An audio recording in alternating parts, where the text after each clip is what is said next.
Boom! Big shout out to the great Stone Loki for that wonderful Monday night Mark C. Comics Talk special intro he made for me. Appreciate it, my brother. And big shout out to congrats to my lovely sister Eris, my little sister, hitting 500 subs. Hit her celebration stream tonight. Congrats! I know she's probably out there streaming somewhere else right now. I don't know, but love you there and congrats on that. And welcome everybody. It's good to see you here. Just sort of a nothing planned tonight. just a but I still wanted to be here and hang out with my peeps, as the kids say, and my wonderful friends here for Monday Night Mark C. Comics Talk. And so to go all over the place, but it will be comic book go all over the place, as opposed to Star Trek go all over the place, or this other's topic go all over the place, or that topic. It is going to be comics go all over the place. That's all I can promise you there. What is up, Mr. Chris Persia, the great Chris Persia, brother? What's going on with you? Look who's here. Oh, man, D-Bud. The D-Bud Man of Iron, the great Phantom Outsider, the great Steve Mitchum, and the most wonderful Purple Valkyrie, whom I had an absolutely fantastic time with you, hanging out with you last week, Purple, on the show. I cannot thank you enough for being with me last week. You have, of course, a standing open invite. I always feel I'm torn, Purple, because I'd have you on the show in every chance I get, but I always hate to ask you because I know I'm imposing on you, making you stay up past your bedtime and all that stuff, and really, really late into the all hours of the night. So I feel bad on that end of it. But of course, from a selfish standpoint, I got to hang out with you, so I'm always happy. So I'm torn on my selfishness or my compassion for you getting rest. And I love you, Purple. So look, I love to have you. I want to find multiple excuses to get you to come back on, and I will, because that is. But when I do it, last time I did it too late. I was planning to do it early, and ended up having to do it at my usual time. I'll get you to come in. I'll try to set it up earlier, but I love having you here. You can have anytime you want to jump in and hang. It didn't have to be a topic for me, but if it's better to have a topic structure to let you know ahead of time, because you are a busy woman, then I will do it. But I just can't thank you enough for hanging out with me last week. I just had a blast, and I love you, Purple. Purple is the greatest. And it was so much fun last Monday night. And yes, I still felt bad about, like I said, I felt bad about keeping you late, but from a selfish standpoint, I was also happy that you were there the whole time. Kal-El, buddy, good to see you. The great Steve Mitchum, brother. Monkey Jeebus. Hey, Stuart Mitchell. Never forget. Stuart Mitchell, never ever forget. I'm going to remind you this all the time because Stuart Mitchell is the man who started it. Dolly had braces. Dolly had braces. And who else is here? Hey, Zax, what's up, Hulk villain? The Hulk villain known as Zax. Just Joe, Jabba brother, what's up? Good to see you, man. I think Mark D will probably hang up, join me at some point, I guess, a little later. Good to see you, Monkey Jeebus.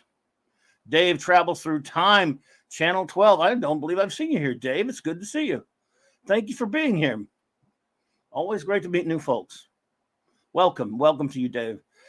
Captain James T. Skywalker, what's up, buddy? How you bees? So I have my chat stopped, so I'm way behind on it. Oliver Belamonte, hello there. Yes, we did actually have talk about the wonderful Joanna Cameron, not James Cameron, he sucks. Oliver, and we did that. We did talk about it. It was tragic. We loved her as Isis, and it was a damn shame. Joe, let me get get my chat all the way down so I can say all my hellos, and then double back to that. What you were saying there, Joe. Yeah, it's the 30th anniversary of one of the worst. Boy, is it ever one of the worst movies to hit U.S. theaters or any other theaters. Highlander 2: The Sickening. What a piece of garbaggio. I don't know why I did not walk out of the theater. I can't give you a good reason. But I almost did. Never forget, she had braces, buddy.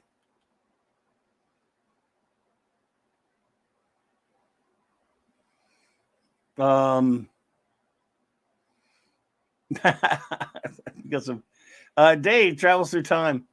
Well, we're doing comics tonight, but I mean, I could deviate just a tad. Of course, it's kind of an open thing. The Tuvix question, and that is so true. Purple Highlander needed no damn sequel.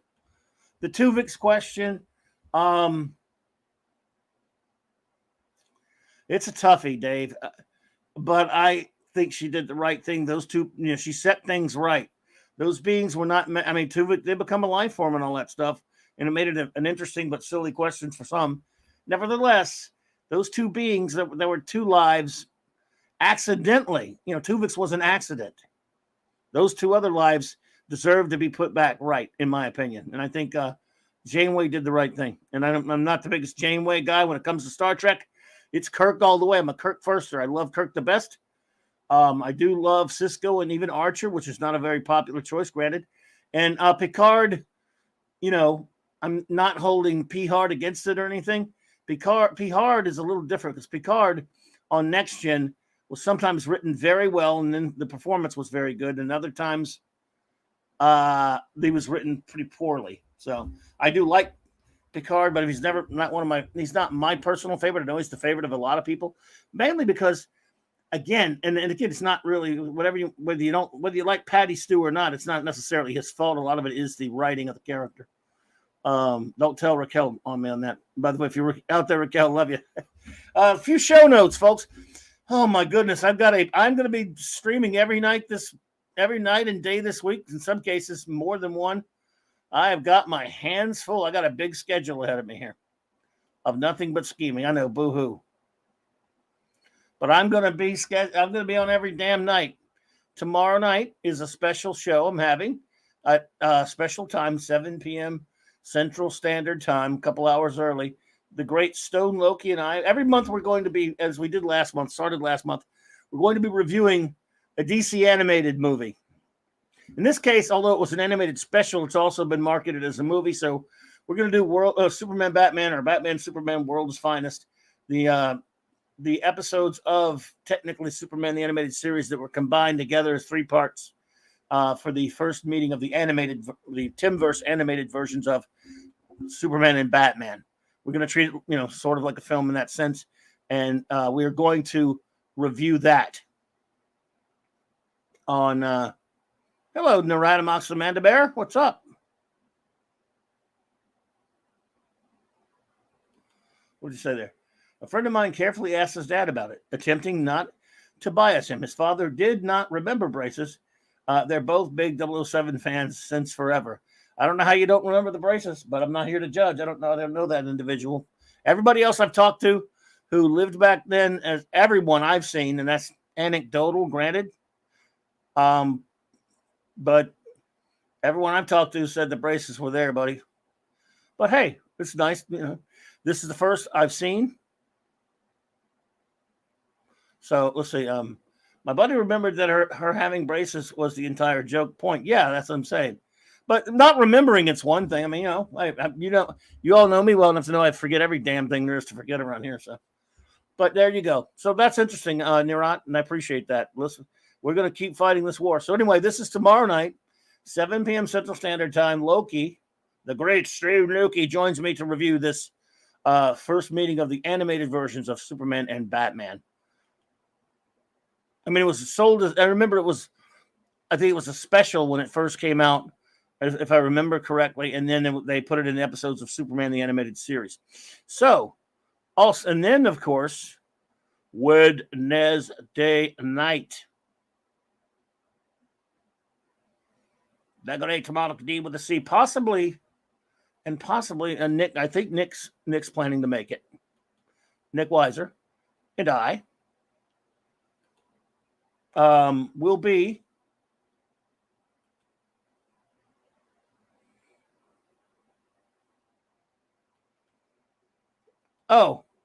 I'm sending you a link then, a purple. I didn't know that. Did we have something planned? Oh my goodness. Oh, you're always welcome. Like I say, tonight I didn't think I had a planned topic. but you're always on there. Is it on the thumbnail? Oh my goodness. I may have used that. Oh, whoa. I would never force you to be here. But I'm going to review the Kirby Eternals comic. I sent you a link there, Perp, if you want to pop in. My bad. I didn't know that I used that one because it was just like an open stream there. Was it on the thumbnail? Because I felt bad enough. Oh, hello there, Sir John. I always feel bad like I'm imposing on you being here this late. So usually I would never do anything without giving you notice.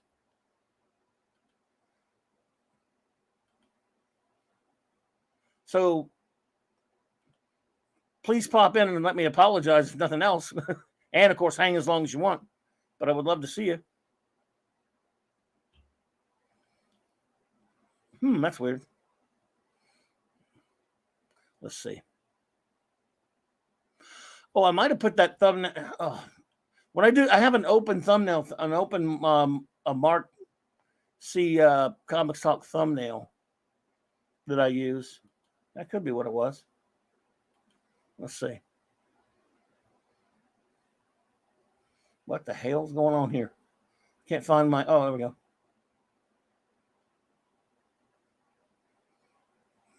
Weird. I can't find it. Oh, there we go. Huh.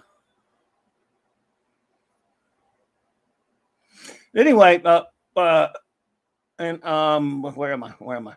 But yes, please. I sent you an answer back over there, Purple.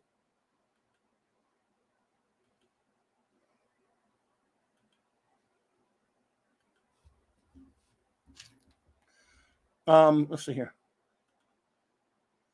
I'm such an idiot. Hey, Sir John. Good to see you there. What was it? Okay. Anyway, Wednesday night. That will be that. That'll be 9 p.m. Central Standard Time. Then Thursday, the Global Geek Gang shall gather again for some global geekness.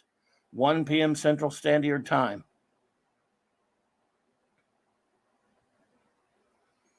And we'll geek around. And then Clobby's Clubhouse Thursday night. I'm probably going to set it an hour later than usual, 10 p.m. Central Standard Time. So it'll give Mark and I a chance to get home after reviewing and stuff. That movie that we're going to be reviewing, or viewing, I should say, the movie we shall be reviewing the next night. I can't. What is it? Raquel calls this movie Metamucil.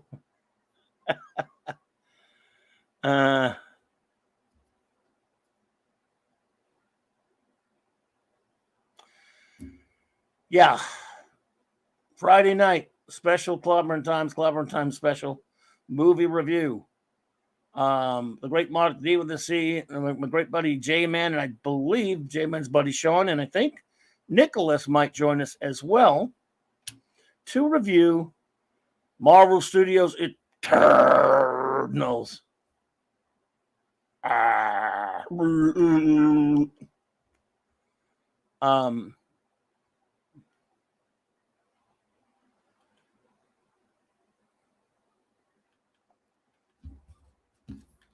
I mean, I am so sorry about that purple and goof.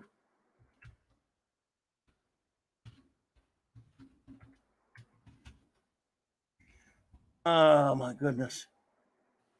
Hey, Matthew Pounder.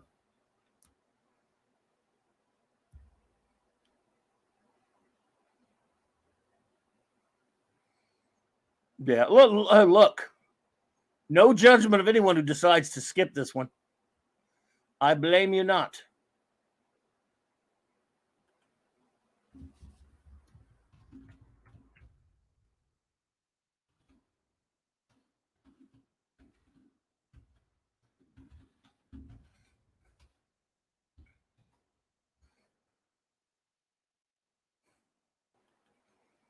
Hungry Boy. Oh, there he is. Hungry Boy. For those of you who have not seen it. Oh, I forgot also my other thing. I forgot my other thingies. first. I have 2 new videos dropping Wednesday and Thursday. Clobby's Comics Corner Spinner Rack Time Machine would be Wednesday, of course, and then Thursday the wrap up video, the Quick Bits wrap up video. And so, yep, we're back to those, back to normal weeks. So, looking forward to that as well. Hungry Boy, the great artist Hungry Boy,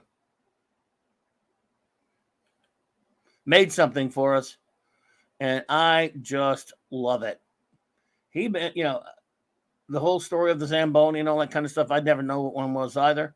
But now, when we have to clean house on some garbagey drivel, the great Hungry Boy has made in it a just absolutely priceless addition to Clobberin times. And we love it. The Cloboni. Appreciate you, buddy. I cannot thank you enough for that, man.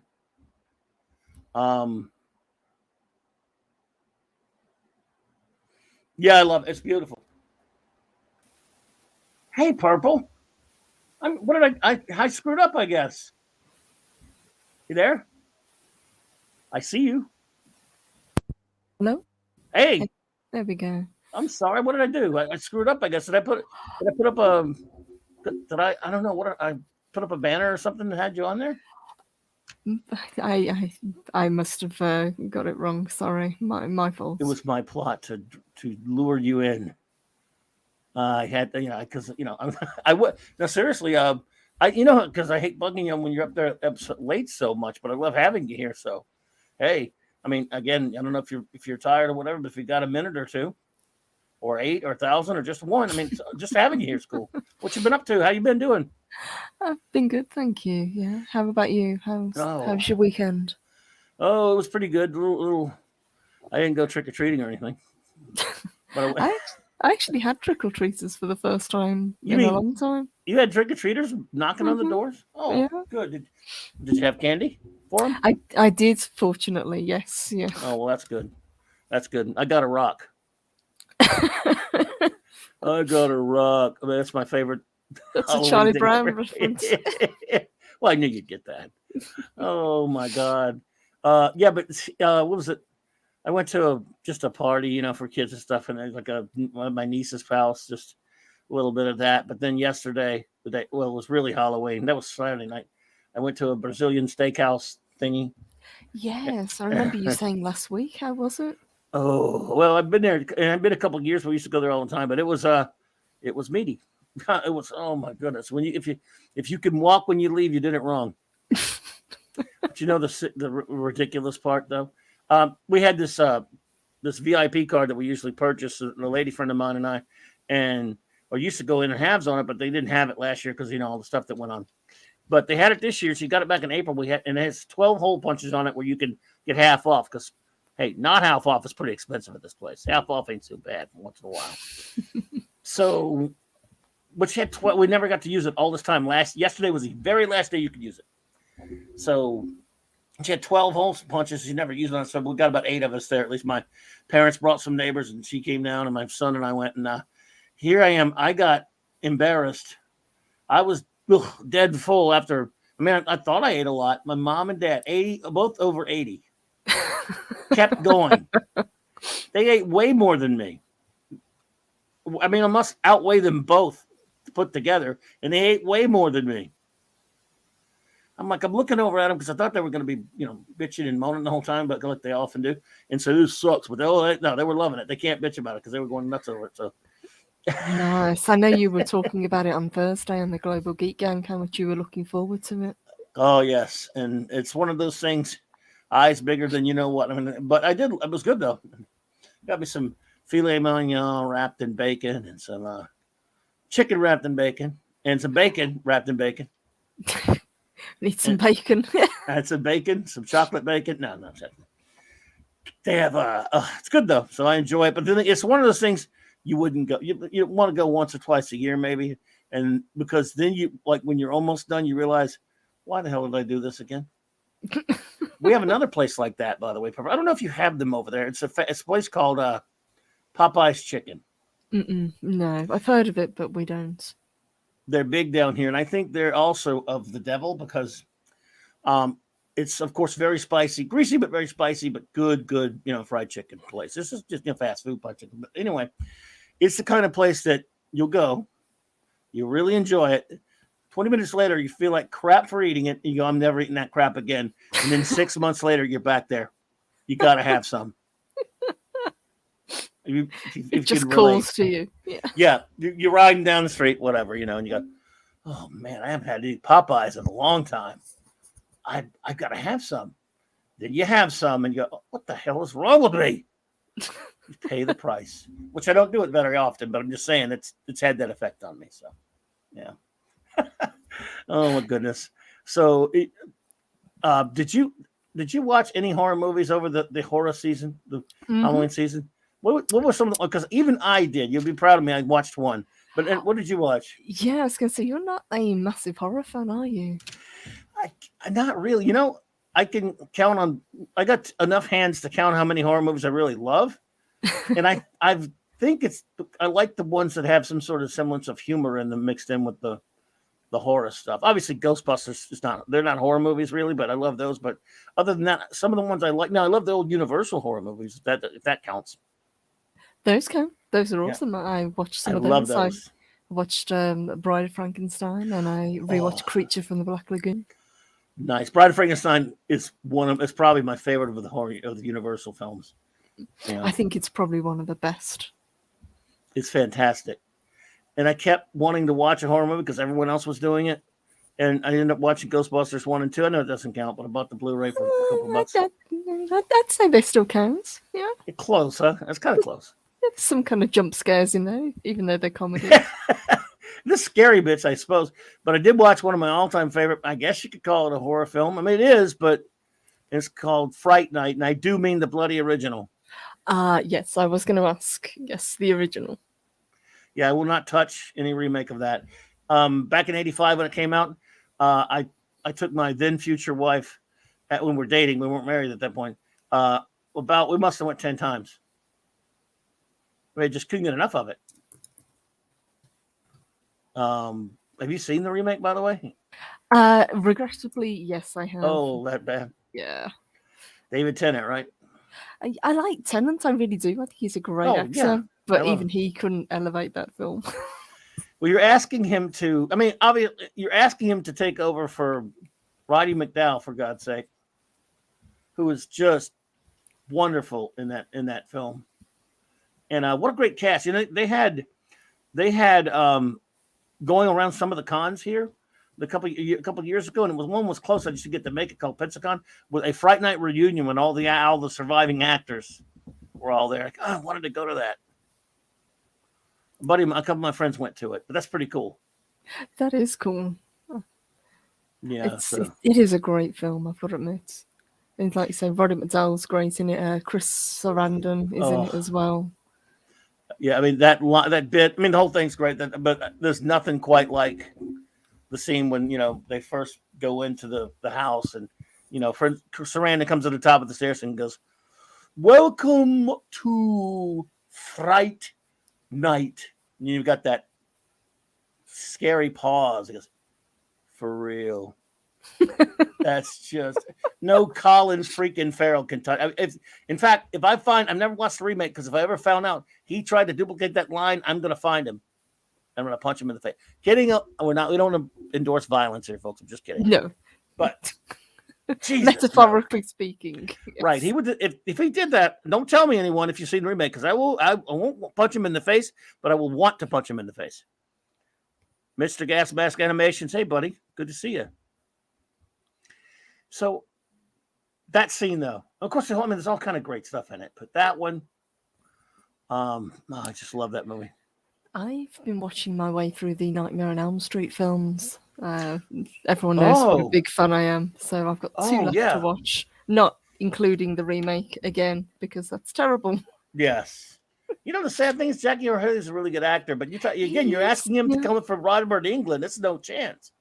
I really like Jackie Earle Haley, and I think had he been given a better script and better direction, maybe it would have worked, but yeah, it's pretty bad. Robert Englund, because even in a lesser, and there's nothing, I do kind of like some of those movies. Even in a lesser one, he's fantastic. He's one of these guys. He's like certain. I mean, it's one of those things that even if you don't like the movie, he's still fantastic in it. If you see what I mean. Yes, I think that's probably why Freddy's my favorite. I know a lot of people love Jason or they love Michael, but I always preferred Freddy because he was so charismatic. You couldn't help but like him, even though he's the bad guy. Especially as the films went on in this franchise, because they just got sillier and the deaths got kind of so outlandish. But he has personality for one thing. They don't. They're just killing machines. And he's he's terrific. And again, he's another one of those actors, like if you watch him in that role, he's so scary, but you see him in anything else, and like even on V or whatever, it's like, dude, he's weird. He's a really nice guy. I've met him a few times. Yeah. Oh, really? Lovely. Cool. Yeah. I love that guy. I think he's fantastic. And like I said, I love Jackie Earle Haley, but I was almost disappointed to see him have to take on a no-win scenario with that, to play Freddy. Mm-hmm. You know what's Freddy? I know you can laugh at me, but this I can't help it. I kind of like 3. Like when I see 3, I love Nightmare on Elm Street 3. Yeah, I do too. Dream Warriors is a great film. I haven't seen that for a while. I love that one because that was so imaginative, especially since they try to fight back with their superpowers. Yes. See, I would say the first 2, they try to be quite kind of straight-laced. It's definitely more horror, but it was the third one where it got kind of like light-hearted. But it was still kind of over the top of the kills. And then when we had Wes Craven's New Nightmare, that's when it kind of reverted back to a little bit more serious horror. Did you like that one?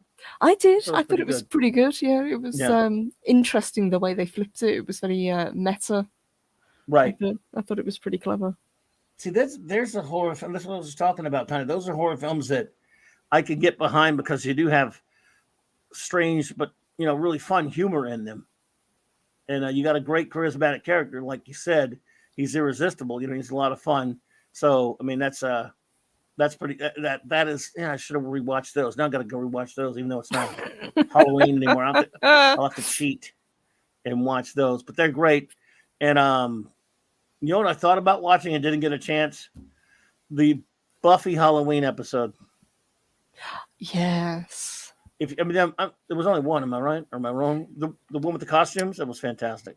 The one with the costumes, yeah. The one episode that I always remember though is Hush, where they don't speak for most of the episodes. Oh my God!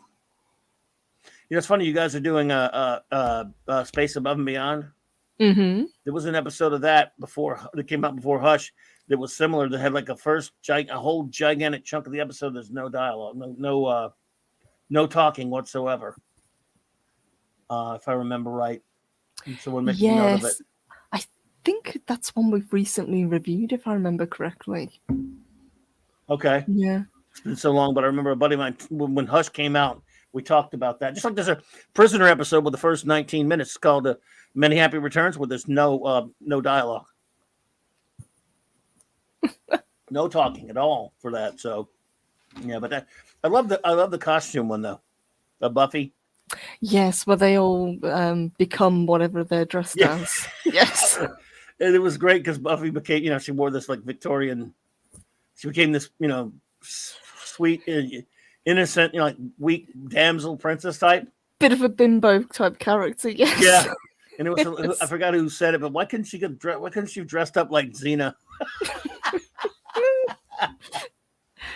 That was hilarious. That was a great episode. That was a fun show when it was at its best. It was good. I liked Angel as well. I thought that was pretty good. But they never really finished Angel, if I remember correctly. They finished it in the comic books, but they didn't finish it really very well with the show. I only saw that last episode once, but some people really love that last episode. Which was kind of, a lot of people like that final. I didn't like the Buffy finale very much, to be honest with you. I had some problems with it. I didn't like that last season. And I watched it all. But it was like 7th season. I don't know. But you're right, Angel, I guess, kind of still left it open a little. Mm-hmm. But good stuff. Sir John says, I don't like jokes that much, but if Valkyrie tells him I find it hilarious. Well, there you go. Oh, thank you, Sir John. Yeah, absolutely. What is it? I'm trying to think. There was one. Oh, we were last night on Mark D. So he probably pop in later or something. But on Mark D. show last night, because obviously it was still Halloween, right? It was late. Steve Mitchum, our good buddy Steve Mitchum, pointed out a we were talking about. I don't know why I guess because it was sort of like it fits into the scary stuff we were talking about a little bit. Mm-hmm. He was talking about a freaky comic book issue of all things, The Incredible Hulk from 1978. Okay. That was really weird that I want to show a little bit from. You'll get a kick out of this. This is the, and I'm glad, Steve, I'm glad you reminded me of it. I pulled it out. I couldn't find a copy, so I just downloaded one off of Comicology and for $2 and read it today because I've been wanting to reread that. I totally forgot about it when you read it, or you mentioned it last night. This is a story probably that you would, Feeding Billy is what it's called. Now it fits in with Halloween because it's creepy as hell.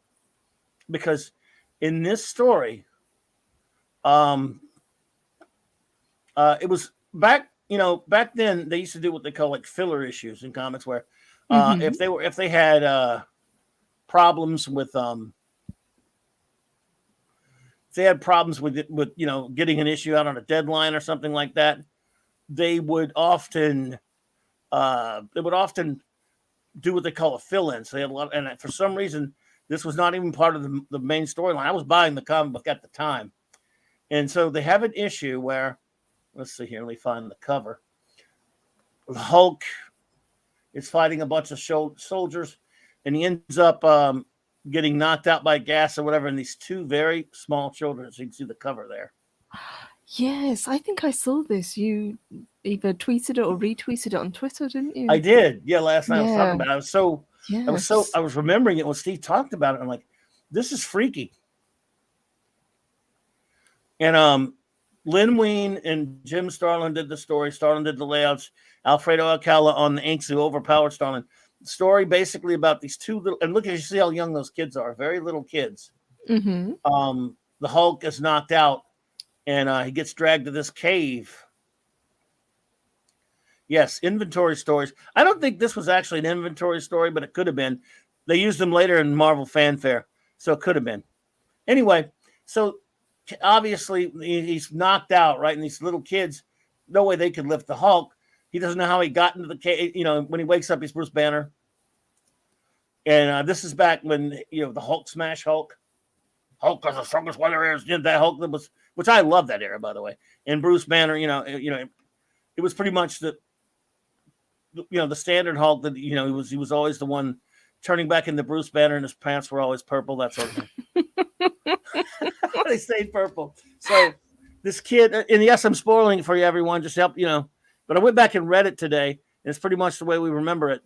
This is 40 years probably since I read this thing, probably, and I always thought it was kind of a weird issue because it didn't have anything to do with the current going storyline. But again, so they needed to fill space. But anyway, these kids, and they're very, very tiny. And by the way, their names are Donnie and Marie. Of course. Oh, shite. And Billy, of course, is this big, gigantic monstrosity. And they tell Bruce Lee, listen to me, Bruce Banner. Bruce Lee was there later. He's in this comic too. They tell Bruce Banner about how they were out with their kids on a farm in the without their parents on a small farm, and they were all out one day. And this kid is younger than them. He's their baby brother. That's what kind of made it even more creepy. He wandered off and he found some. This is typical comic book stuff. He found some kind of toxic waste crap and ate it, and it turned it into this big gigantic monster, bigger than the Hulk. And this is what's scary about this. That sounds like some kid would do. Yes, exactly. Well, what's scary about this is that he's, they're telling the story about how people in the town start disappearing, and the kids don't understand. These are very young kids. The parents are scared and all this kind of stuff. And basically, he just about eats everybody in the damn town. Then he takes his big brother and sister off to take care of them out into the wilderness, and they are bringing him food back, meaning people. These two kids don't look like they're related to one another. They don't. Neither did Donnie and Marie. I don't know. Yeah, that's a good point. They don't. You see, these kids, they think they're just bringing them a friend every time. They don't really. I mean, they really don't understand that well. And so now, again, it's very simple. You know what's going to happen next. He's gonna eat Bruce Banner, and turns into the Hulk to have a big fight inside of this mountain. Well, only one comes out, and you know who it is. It's because he's Hulk. This guy. I mean, this. We'll see. Let's find a picture of the monster. This guy's a lot bigger than Hulk, but he's still Hulk, So he can't. He's not. And as Hulk as often loves to remind us, Hulk is the strongest one there is. So there we go. Look, there's a picture of it. That's their baby brother, Billy. That's pretty cool. Yes, indeed. Yeah, he's maybe Big Monster could frighten puny Banner, but Hulk is afraid of nothing. So they have the big fight, and of course, it's pretty simple. Hulk busts out of the rubble, and Billy's never comes out. And Hulk's pretty much like, to hell with these kids. He basically says, I mean, in a not very nice way, yeah, well, you know what? I just wasted your little stupid brother. He ain't never coming out. Screw you. I'm leaving. To these little kids who are just left, and then the story just stops. It's over.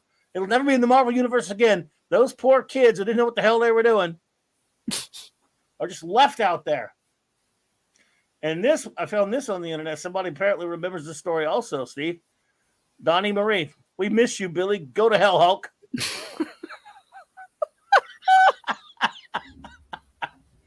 That's sort of a Halloween-y type of a story. That is. I've never heard of that one before. It's freaky. Oh, shit.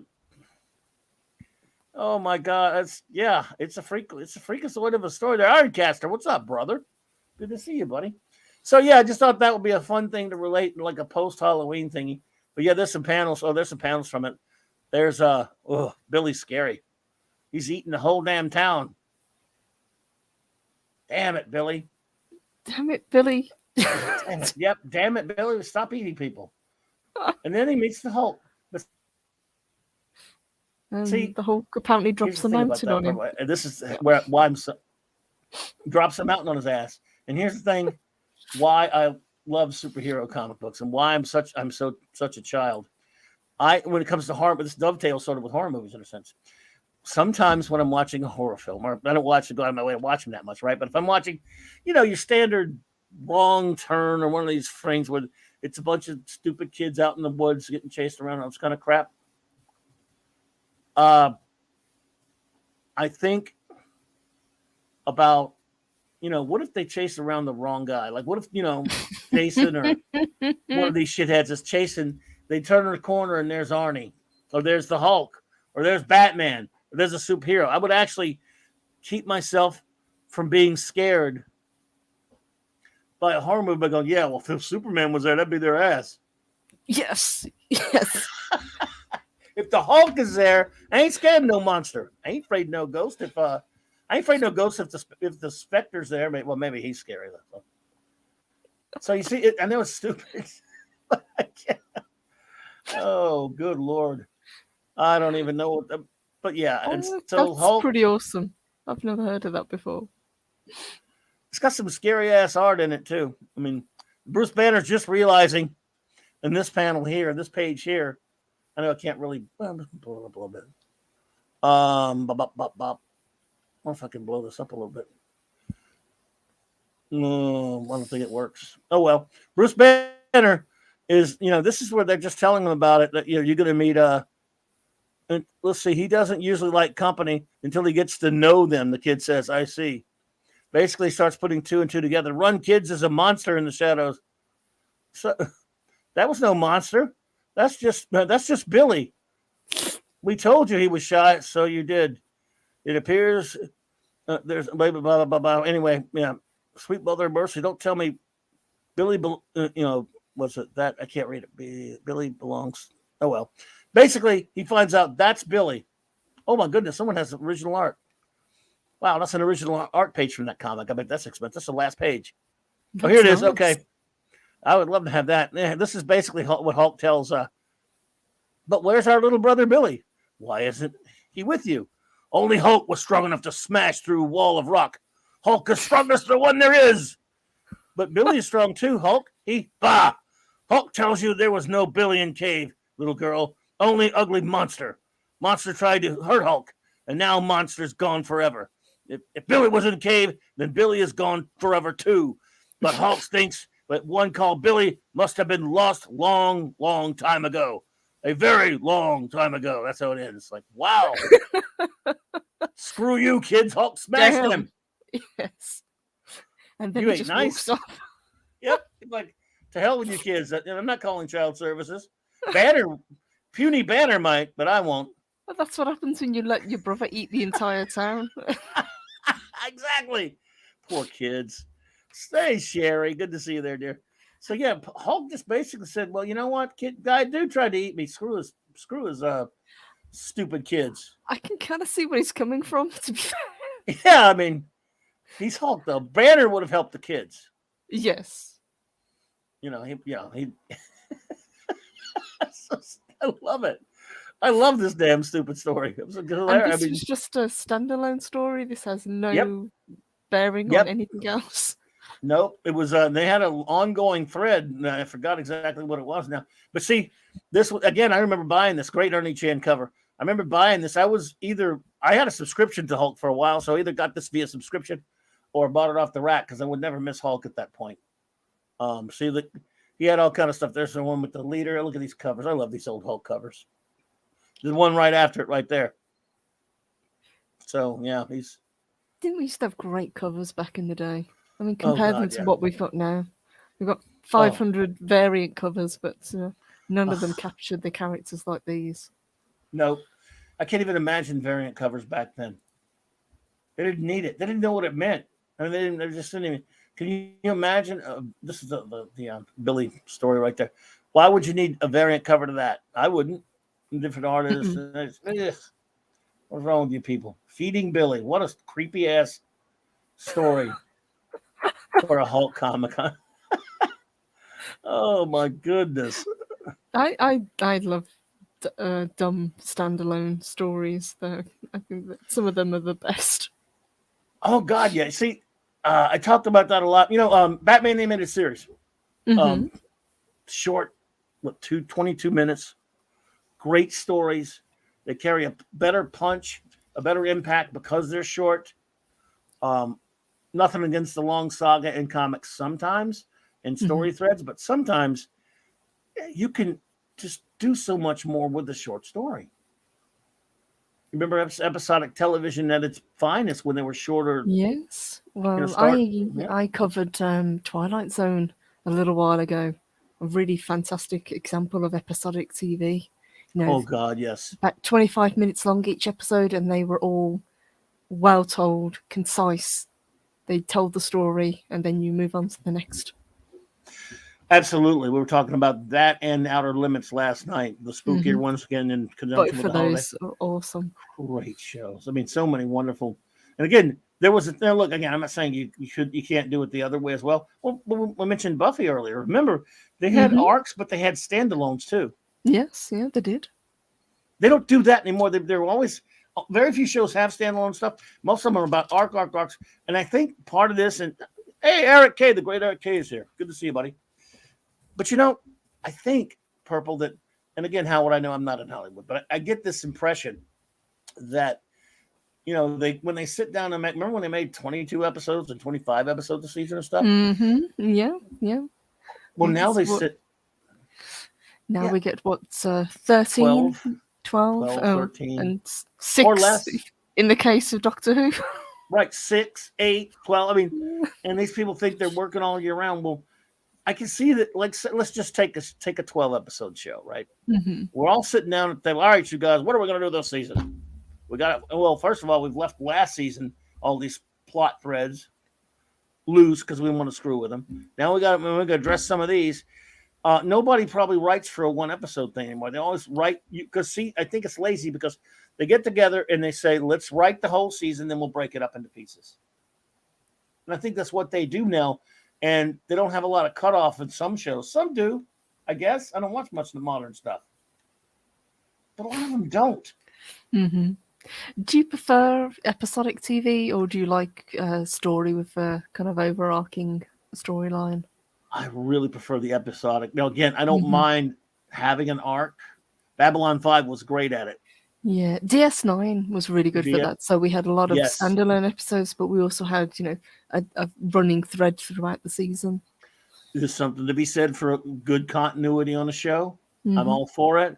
Or I think, it almost depends. I think in a Trek show, with Next Generation, it was best to do it, and the original series, it was best to do it episodic, which they pretty much were. And especially they really were in the old days with the 60s and Star Trek. And on Next Generation is pretty much mostly that too. You'll have a thread here and there, or a two-parter. And that's another thing. If you have episodic, you can still do a two-parter sometimes, and it's fine. But a couple of shows that are examples, I think, of great episodic television. Obviously, those are two of them. I think it's okay what they did on DS9 and having the continuity, because they still gave you a lot for it was like 22 to 20 something 33 episodes a season, and they gave you a lot for your money. You got, it looked like a movie every week, and they gave you a closed story every week with a little continuity in it. I think best of both worlds. I don't mean the episodes of Trek. I mean that's the best combo. Babylon 5 was the same way. Buffy was the same way. Yes. And yet, take a show like Monk, which I loved. It was totally episodic. Closed story. Columbo, great show. That was a closed story. You can have both, but I kind of like the episodic stuff. Yeah, it seems to be crime dramas tend to be that way. There isn't many that have kind of like an overarching story. They're all very self-contained, each of the episodes. Yes, absolutely. And Eric K has a good point when he says Enterprise. I love Enterprise. I'm one of the few that loves it, but I like it. I like the standalone ones better than when they went into the third season, had the Xindi arc. And there had some good stuff with the Xindi arc, and even a couple, but usually there were ones that were separate from the actual Xindi. I mean, they were in the Expanse, but they had a couple of really good episodes that were not really in that Xindi War arc that they were dealing with.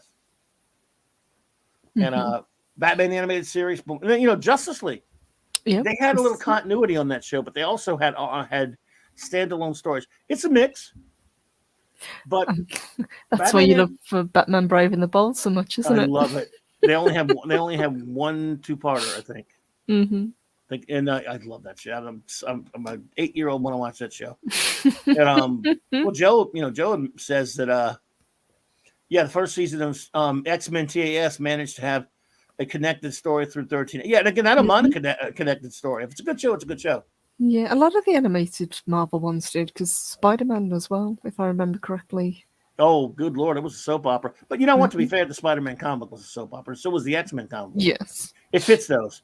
Whereas Batman is hurt by being a soap opera. Batman, those one-off stories on Batman the Animated Series, it carries a great punch when you get a night, you get a start, you get a middle, and you get a resolution.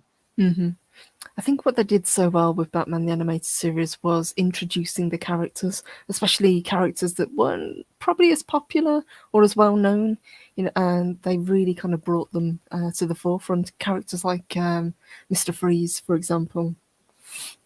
Yes, and again, they did. I think the first time they had him, they had a two-parter.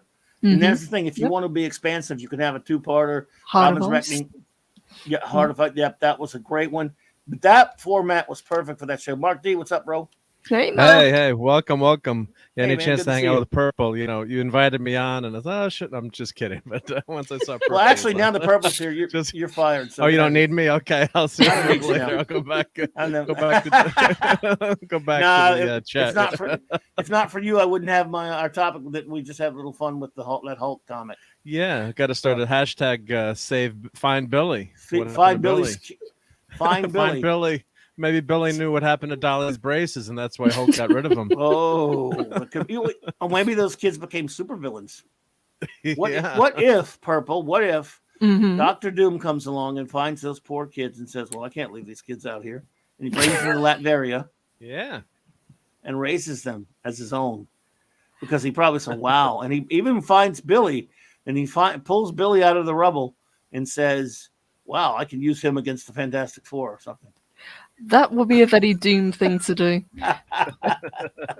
Talking of one-off weird issues, have you guys ever read the one where Doom takes over as Father Christmas? Yes. No. I have that, and it's absolutely ridiculous, but bonkers. I love it. I love it so much. John Byrne did the art on that one. I can't remember who wrote it, though. I can't remember, and I can't remember the comic that was in Purple, but I remember it. It was funny. It was one really of those one-off Christmas ones that they did, because all of the stories within that were kind of parody stories. Right. None of them were to be taken seriously. Yeah, it was goofy fun, but it was funny, though. It was funny. Yeah, if you can ever find it, Mark, it was pretty funny. So I'll have to see, dig that one up. Yeah, that sounds like a crazy story. Yep. I love those kind of what if or alternate, fun. And I love it. You were talking about anthologies before, and I love anthology series like we were talking about on the show last night. Those great, Twilight Zone or Outer Limits, or we're just you've got a show and boom, you're right into it, and it makes its point, and you don't have to worry about next week or just something classic about those one-off sci-fi shows that I really love. Not that I don't like some of the DS9 or Enterprise stuff. I heard you mentioning that, but I actually think Enterprise works a lot better streamed. I streamed that third season, and I liked it a lot better streamed together. Because it's that whole plot thread, and it does kind of. I think in my mind, it was much better. Not having to wait. Like each week between other. I'm Santa Doom. I don't have that action figure. What's going on? I would kill to have that action figure. I would love that. You have to custom it.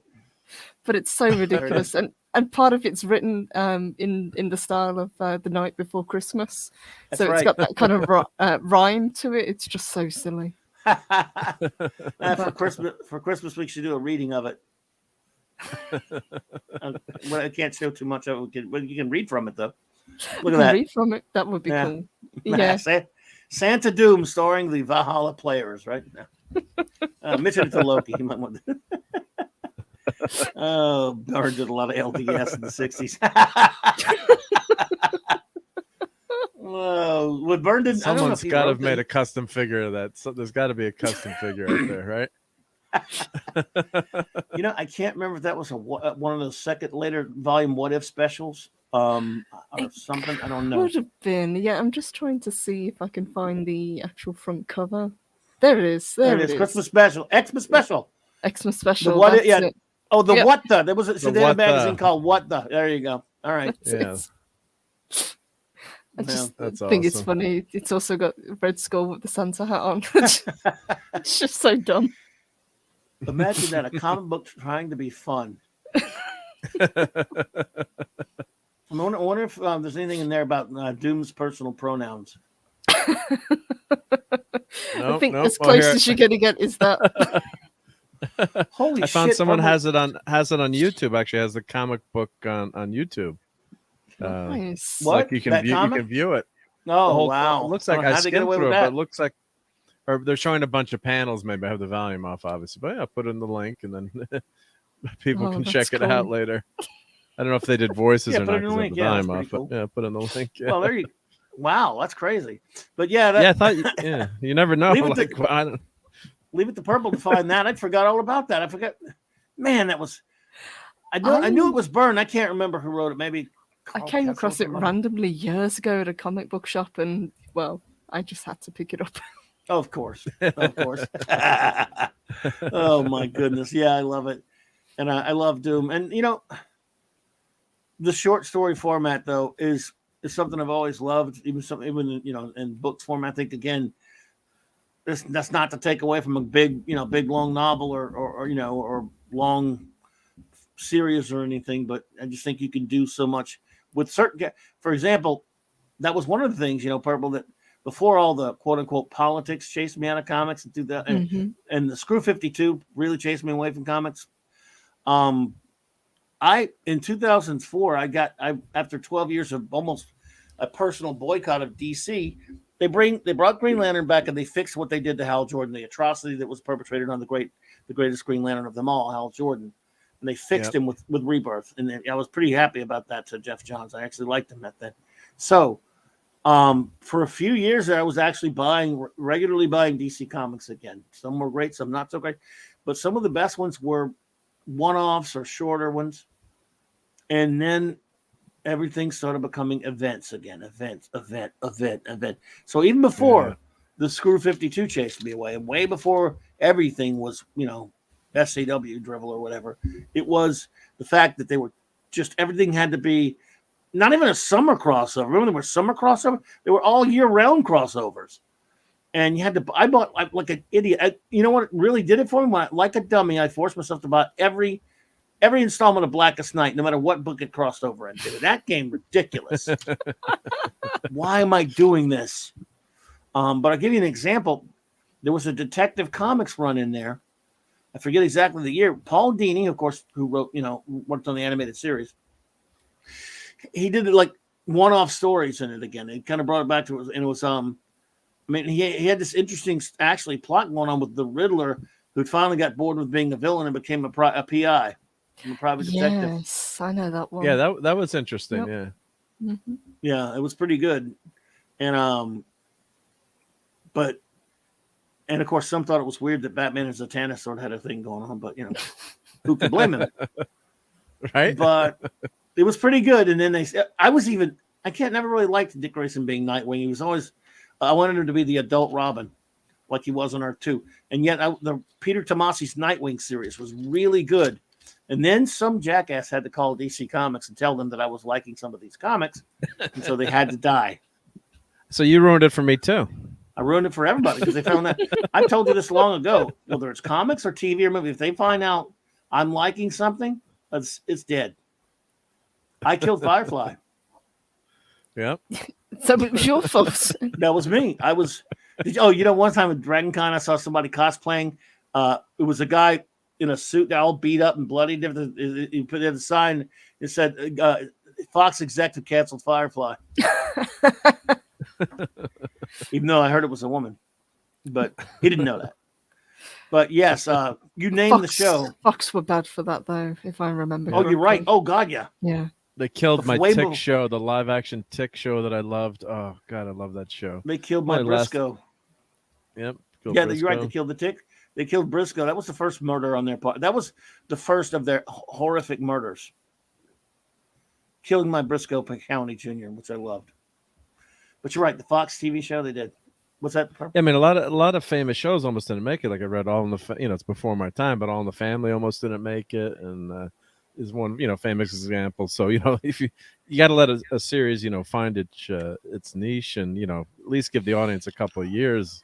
I mean, of course, I'm not a bean counter, but God, why did they cancel the show so quickly? At least get it through the first season or see what happens the second season. But yeah. Very sad. There is one season that has just been cancelled that I'm actually really glad, and that's Why the Last Man. I heard about that. No, I heard it was bad. Oh, it was terrible. I watched 3 episodes, and that was 3 episodes too many.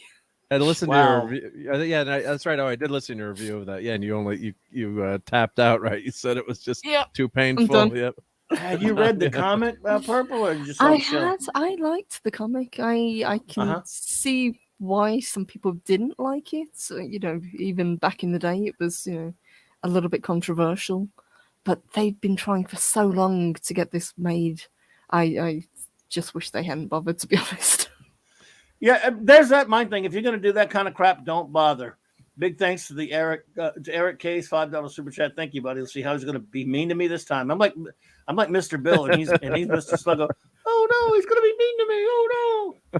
Farscape went off the air because Clobby liked it. See, I did it. The only time it did not work was when Clobby liked Wesley. The godchild would not be stopped. Like anybody likes Wesley. Is it true that you're? Did Eric K? Is that true? What he said, that you're trying to back a Wesley TV show on Kickstarter? Well, Wesley solves all the problems. I mean, in fact, I don't know why they even bother to have security, or phasers, or photon torpedoes, or even shields. You got Wesley. Sins of the Father was so hoping he would get thrown across the bridge, right? When Worf's brother, or I made the joke, that's Tony Todd playing Worf's brother, Candyman. So I was like, Wesley, please go into the ship and say Candyman 5 times through the mirror. Don't, D-Bud. Dolly shot Wesley first. Holy shit. D-Bud for the win, folks. Oh, God. Hungry Boy, I did like Jack of All Trades. I thought it was a really goofy, fun show because I love Bruce Campbell, And those opening credits are like worth the price of admission. They were hilarious. Remember that show, anybody? I've heard of it, never watched it. I have never seen it. It was absolutely Bruce Campbell being so over the top. He's like, it's a cartoon, but it was funny. And I got to what I watched of it. It was pretty funny. It was like late 90s or something like that. And early, but I was still stinging from losing Briscoe. That was my heart. Oh my God, man! That ranks. Let's see, if I made a ranking of shows that got canceled too early that really hurt me, it's Briscoe's it's definitely at number 2. Firefly used to be 1. I think it's 3, but yeah, Briscoe's number 2 on that list. It killed me. Didn't Ash versus the Evil Dead get cancelled as well, even though that was supposed to be really popular? I think it did, but at least it got 3 seasons? 3 seasons, yeah. Mm-hmm. Yeah, anything that gets 3 seasons, by the way, I wish, not saying they should be canceled, I'm saying at least you get the 3. 7 episodes in some cases, 12, Briscoe 1 season, Firefly 14 episodes. Yeah, the Tick was 8, I think, or 9. Yeah, that's kind of crap. Really aggravates me. It just makes me sick. Absolutely, Captain James Scott. I loved Briscoe County. Did you ever see that one, Purple? Briscoe? I've seen it, yes. Not for a long time, but I have watched it, yeah. Every week. And what really aggravated me was the very last line in the very last episode of that season. Well, we'll be back after a brief hiatus. Kind of breaking the fourth wall. Well, we're still in hiatus. Still waiting. 30 freaking years almost. And now Bowler's dead. So Stuart Mitchell says, my favorite television show, Twin Peaks, was canceled by Bob Iger, who was head of ABC. It lasted, that was 2 seasons. Don't watch that revival, though. Yeah, how was that revival? I was just going to say. I think my wife was a fan. I don't think she liked the revival. I watched part of I think I watched a few episodes. It was pretty crazy. Yeah. I mean, the second season was bonkers, but at least it was funny.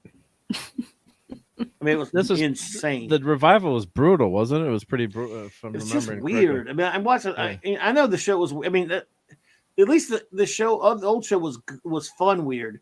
This was just kind of annoying, and I may have not got it through the whole first episode. Like well, why? Nah. Okay, stop. Don't do this. Yeah. How about don't? How about do not and don't and do not ever do this ever again. Yeah. Oh, but what can you do? But I'll forever suffer my beloved Probe, the show made for me. Isaac Asimov. 6 Probe. episodes was that 7, one? 7. God, okay. 7 episodes if you count the pilot. 7. 7 freaking, and they put it on these morons. It was 1988. Put it on against Cosby. Just not make a show if you're going to do that. Man, I love myself. I shouldn't say that because I love the show that much. And again, it was made for me. But then I found out later it was made just for me. So you've talked about this before, and I've never seen this show. I didn't even know it existed. It'll never be on any DVD or ever. They'll never do a DVD of it. It's on. I mean, you can find bootleg. I have some halfway decent bootleg copies. When I recorded them off of television in 1988. And it lasted. I had my comic shop at the time. Then a few years later, when they started the Sci-Fi Channel, they started the Sci-Fi Series Collection, where they would run short-lived sci-fi fantasy related shows, and they showed it on there. And before that, at that point, that's a few years later, I'd already watched those episodes so many times I can tell if 2 seconds are out. I've been snipped out. I have them memorized, and I have the shittiest memory ever. And they butchered it, and it made me sick. Now, someone who hadn't seen it won't matter as much. But yes, it's up on YouTube because no one's ever going to put it out. It is on YouTube. It's called Isaac Asimov's Probe. Parker Stevenson, and I remember I was walking out of the house. I've been seeing some commercials right that morning. I'm walking out of the house, and I said, "The Hardy Boys guy. I'm not watching that." Then I kept thinking, "Yeah, but it is Isaac Asimov's. I mean, why would Isaac? I mean, that's a name to be reckoned with, right?" Mm-hmm. So I set the recorder. It was like a month before I moved to go start my comic shop. And I got home to watch it. And I turned it on and just, of course, fell in love with it right there. And by the end of like 3 months later, it's gone forever.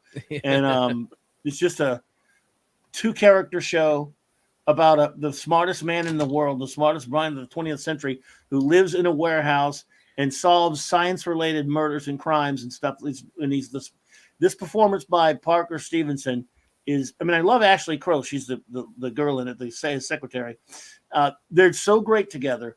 I mean, and again, it's very simple, except, of course, they have very, very clever plots and very clever mysteries, and especially the last one. Oh, my God. The last one called Quit It, which is about a drug to make everyone stop smoking. That's my favorite episode. I love this show so much. I get in the mood. I need to smile, and nothing can help. I go put on a probe episode. And I don't know if I tell you about this, Purple, but in 2014, I go to Pensacon. Mm-hmm. And there is Parker Stevenson. Well, I went because he was a guest there. It's not too far from where I live. And I walk up to his table.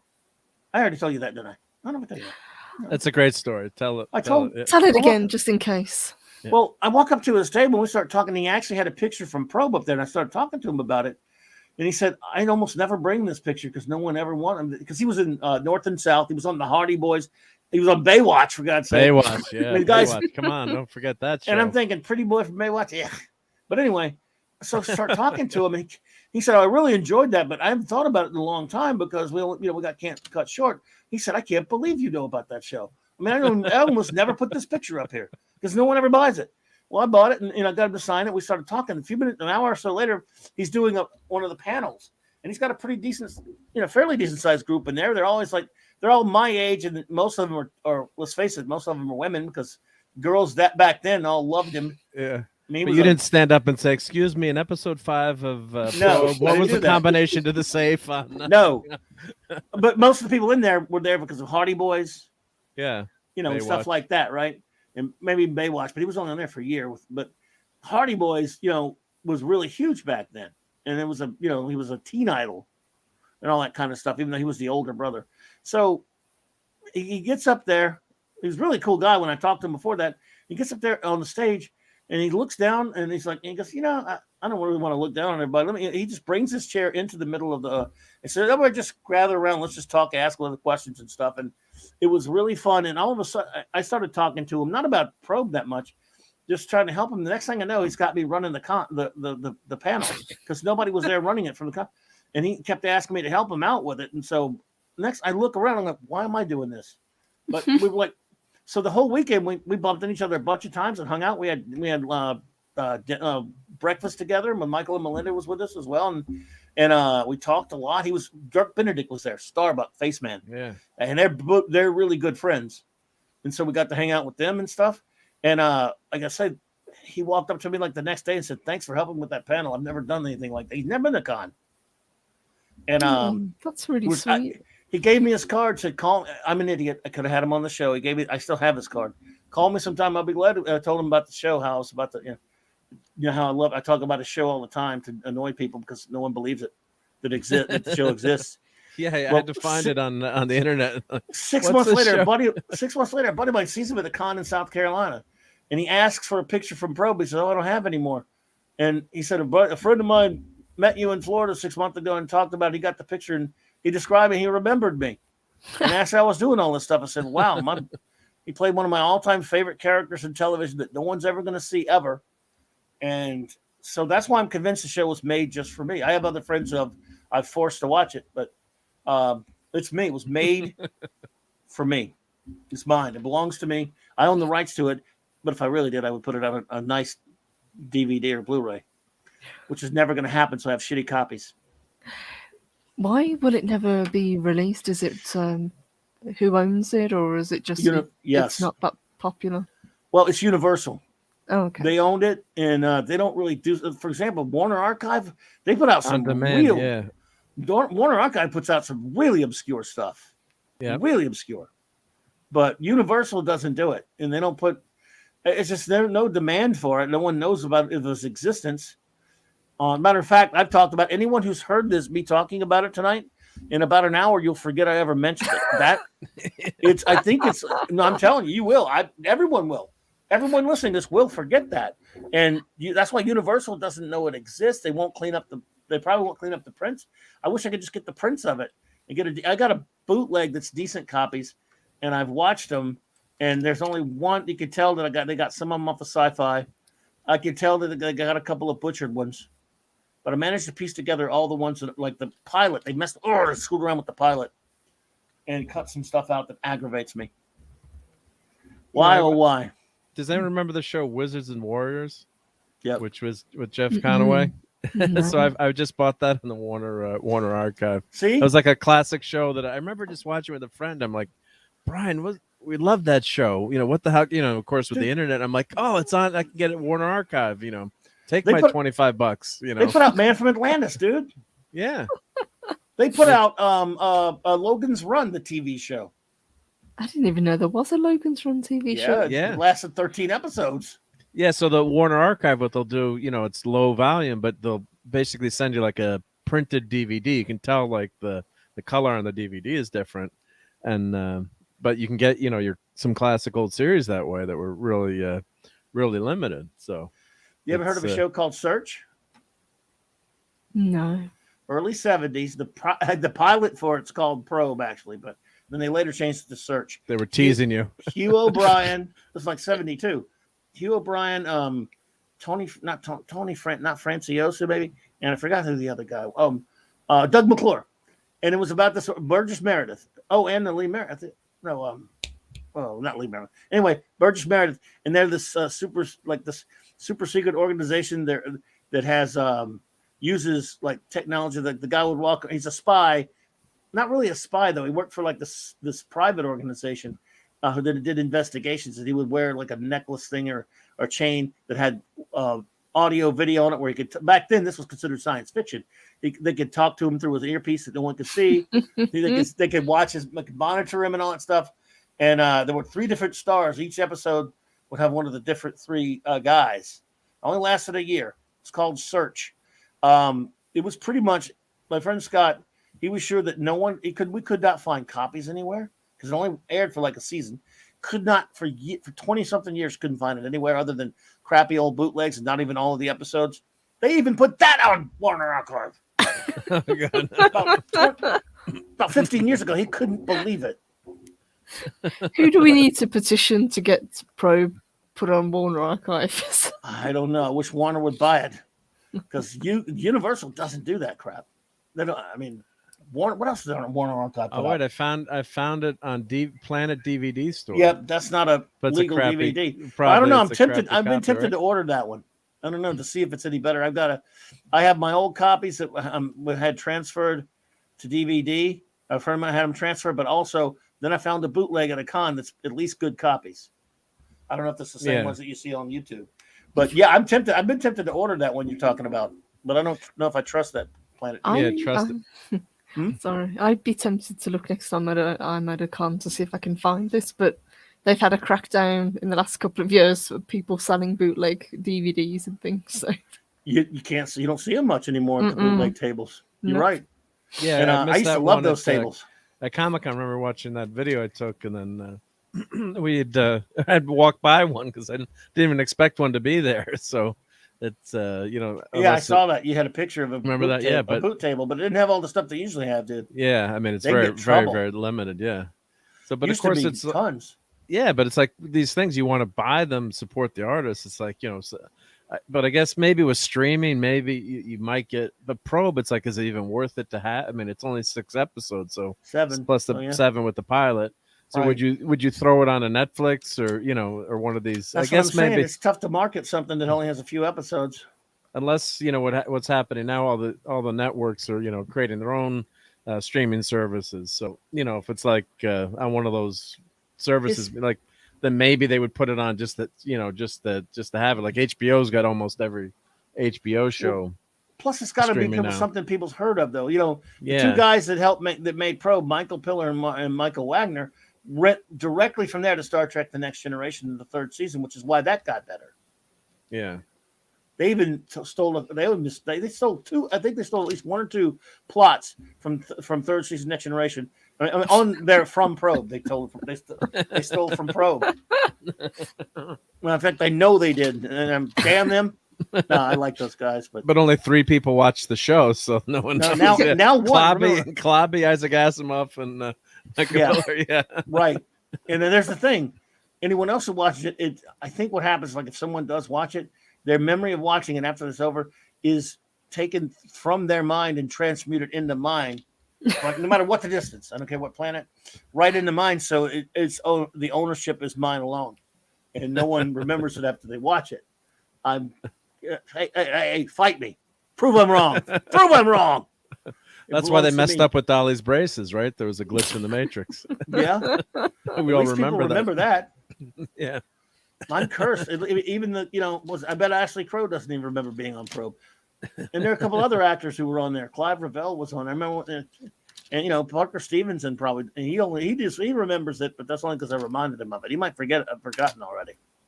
He must have just been I just would have paid to see the look on his face when someone's talking about. He couldn't. You're asking me about Probe. You sure you don't want to talk about Baywatch? Well, when I jogged his memory, and he goes, "Oh man, I had so much fun on that show," and he said, "I really liked it because I liked the characters." He's basically Doctor Who in a sense. You know what he is? You know what? If they had an internet back then, when that show came on, remember how all the fangirls went nuts for Sherlock? Yep. Benedict Cumberbatch. That's what it would have been. It would have been Sherlock level. I mean, it'd been like that because he's that kind of an a-hole almost. Parker Stevenson is still with us, isn't he? If I remember correctly, yeah. He is. Oh yeah, we're friendly. Like I follow him on Facebook. Sometimes he doesn't do it much, but he's a professional photographer. He does. He was married to Kirstie Alley. You need to get him on the show, Clobby. How amazing would that be to talk to him about it? I said, hey, remember, I guess, what would I say now? Like, remember back in 2014 when I told you that I would call you to get you on the show? I've been busy. Remember back in the day when I helped you run a panel? Yeah. Man. I'm calling in that favor. I remember Michael and Melinda had to leave that Sunday. We had breakfast with him, and she asked me to get an autograph for him. So I went into the table and we were talking, and he signed it for her. And he wrote, "Dear Melinda, marry me." Then he wrote, "Oh, you don't think Michael will get mad at that?" I said, "Nah, he'll think it's hilarious." Right over there. Cool dude, awesome dude, really nice. He said one of the only reasons he went to that con, it was in Pensacola, where the big Air Force base was there. So his father was in the Air Force there, and he'd never been able to visit it. Awesome dude. Yeah, he told stories about all these people he met in Hollywood. Remember that miniseries North and South? Mm-hmm. Yep. He was on that one. Yeah, he was on with Patrick Swayze or whatever. He was on that. Yeah. He just Swayze's one of his first big roles. Yep. So he's 69 years old, born in 1952. Yep. In great shape. You should see him. The guy, man, he's yeah. Well, he's hardy. Nice dude. He was on some show recently on this Netflix series. He did have a gig recently, about a year or two ago, a couple of years ago. I can't remember what it was. But yeah, so I'm happy for him. Yeah, I'm gonna call him. Should I wait till 2024 though? Hey, remember 10 years ago when you came to Pensacola? I'm gonna do it. I have his phone number. I need to call him. Do it. He's gonna be like, what series Probe? What are you talking about? Oh, you don't have to talk about that. You can come on and talk about Baywatch. I want to talk about chicks anyway, so you can come on there. All the hot. He's only on one season of that. On Baywatch? Yeah, because that was on NBC, and of course NBC in their infinite wisdom said, how can a show full of gorgeous women and guys, make it on a Saturday night? So I was in college at that time. I wonder. So it was like Saturday night. It's like before you go out, we're watching Baywatch. Of course, we called it Babe Watch. So it moved to syndication, and it became the most popular TV show in the world, I think, for a few years. So you're watching it, and I remember watching like one of those Entertainment Tonight segments. And they're like showing people who didn't have electricity and were firing up their generator so they could watch Pamela Anderson on Baywatch. It was like I just never forgot watching that segment. Like the village would gather around to watch like college. That was like we watched Married with Children, and we never missed Baywatch. It's like, so NBC, that's another thank you for canceling Star Trek. And then, of course, Baywatch wasn't, Baywatch knew exactly what they were doing. I mean, like, yeah, but yes. how could you cancel with the slow that? motion? How stupid could you be? I mean, Purple, did you ever, speaking of Baywatch, and it's almost dovetails with the Halloween, did you ever see the stupid Baywatch Nights show? I didn't. I've heard of it, but I never watched it. Oh my God. It was mid-90s. This David Hasselhoff, same character, right? But at night he was fighting vampires and mummies and werewolves and time travel. It was only popular in Germany. It was so stupid. The funniest part, I remember the first time I was watching it, and at the end of the spooky opening credits, he would say, "The nights will never be the same." I think I almost fell on the damn floor. It was so bad, that show. It's like, wait a minute, this is the Baywatch guy. This is Hasselhoff. In the daytime. Of course, there were episodes of Baywatch that got ridiculous. Like now all of a sudden he's an ex-Navy SEAL and he's fighting bad guys and shit. He could kick everybody's ass. Well, now he's fighting monsters and shit at night. I don't think that lasted too long though. Baywatch Nights. No, I think it was one. I think it was one season. I've never heard of this, but I now have to find out. It was bad. Good Lord, is it bad? Oh my God. But Hasselhoff is a good, is a sing. He sings the opening credits, and that's the great Norm Macdonald, God rest his soul. Is the joke with because with the German, he's like David Hasselhoff that was the punchline was very Germans love David Hasselhoff, so because he's a massive recording star there, believe it or not. Yes, he is. Yeah, he sure is, and he was very popular with in Guardians of the Galaxy too. Yes, that was an odd cameo. But he's a good singer. I mean, can I sing? I mean, people make fun of him, but I listened to a couple of his albums and the guys, and he sings that Baywatch theme. I mean, I don't know if he wrote it, but Eric K. The Hoff was great. Yeah, so, he did play Nick Fury, by the way. So so. I wonder. Let me Google and see if he. Oliver, don't tell Raquel, but let me see if he wrote the Baywatch thing. Okay, don't Google. We'll tell your duck going. She doesn't like us to Google. Oliver, I'll answer. He asks, which is the better Hulk cartoon? 66. Well, that's got the best music. Say, Doc Bruce Banner, belted by gamma rays, turned into the Hulk. 80 gamma rays. So, wrecking the town with the power of a bull. Ain't no monster around. Who is this lovable? Is ever loving Hulk? Hulk. I'd apologize, everyone, but it would be insincere. I was doing that to be a complete a-hole. 82 was pretty. 82 was the Hulk show where when he would change back to Bruce Banner, his freaking clothes would come back. Well, they got to come back. Yeah. A big shout out to our good buddy, our long lost buddy Mark C, though, because he loved that 82 Hulk cartoon, and we will not debate his wisdom. At these proceedings. God bless him. But actually, I kind of like the 96 one. The opening credits are the best thing about it. They're really cool. They look very. I don't know if you ever saw those opening credits. They look like the Comet, and they had some goofy episodes. You seen that show?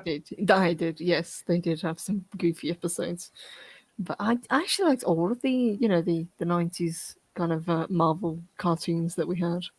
I thought they were all pretty good. X-Men had the best opening. Oh, you ain't kidding. That theme is so good. Yeah. That was. Now they did. I think they botched some of the stories, but that was a good. Also, look, Spider-Man had a great one. Yeah, it did.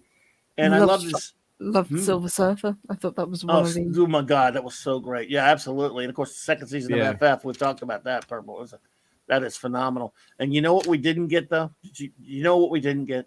What didn't we get? Captain America. They didn't do it, but on YouTube, the opening credits were made. I'm not kidding. They made one for the show that never got sold. Have you ever seen that on YouTube? I haven't. No. Oh, God. You got to see. You think I'd get in trouble for showing it? Depends on how long it is and if we talk over it. It's just like a we'll probably get a copyright claim. You think? I don't know who put it up there. I got a copyright claim last night for that tire. Did you really? Yeah, I mean, just a claim, so it doesn't matter. Well, you run a trailer. But it's for the tire trailer that we're talking about. It's like, how do you get a copyright claim for a trailer? I don't get it. It's like you're promoting your movie. It's like is that the horror film Rubber by any chance? Yes. Oh God, you know about that one? Huh? We watched the trailer of that last night. Yeah, I watched the whole film. Oh my God, you're kidding me. How was it? Was it funny? It was weird. It wasn't the worst thing I've ever seen, considering it tries very, very hard to be the worst thing ever. Oh my God. But it's so stupid. They know it's stupid and they just go with it. Captain America. Oh, here it is. Cartoon promo. I mean, this guy's got it on his channel. He doesn't own it. Why would we get in trouble? But I don't know. Well, I guess who knows? I guess what they can do is they get, you can't monetize the show. Then I'm just guessing, but who the heck? I don't know. Who knows how these things work? You have to be a mystic to understand some of the rules that's on the Well, tubes. I guess I can't get in too much trouble, can I? No. This is. Why don't we sing over it? Well, no. This makes me sad because I wanted to see this happen. This makes me want to cry because I wanted to see this happen. I mean, good Lord. Share system. Okay, share system audio.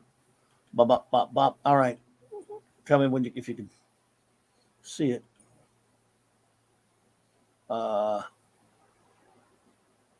Okay. Yep, we can see the screen. Yep. I guess I should make it bigger. I'll see. All right. Take a second for it to make it bigger, I guess. There we go. All right. Yeah. Okay, who's ready, folks? Let's go. This should have happened. Maybe if there's a parallel universe where this show got made, but all life on Earth was destroyed by years after it was canceled, but we got like 3 seasons, I'll be willing to move there. That's a universe with Dolly's braces. That's right. Here we go. You hear it? You can hear it. Yep. Okay. This is pretty cool, actually. Yep. I want this show to happen. I wanted more World War II scenes. You said the same thing, Clobby, about if we talk, maybe they it'll didn't. Help, but, they didn't show it because they're Yahtzees. Yeah, but we should have had more scenes like that. Yeah. And even as a cool Captain America type theme. It does. This is cool. Like the Red Skull looks good. Red Skull. Good. Yep. Cap looks Bucky. good.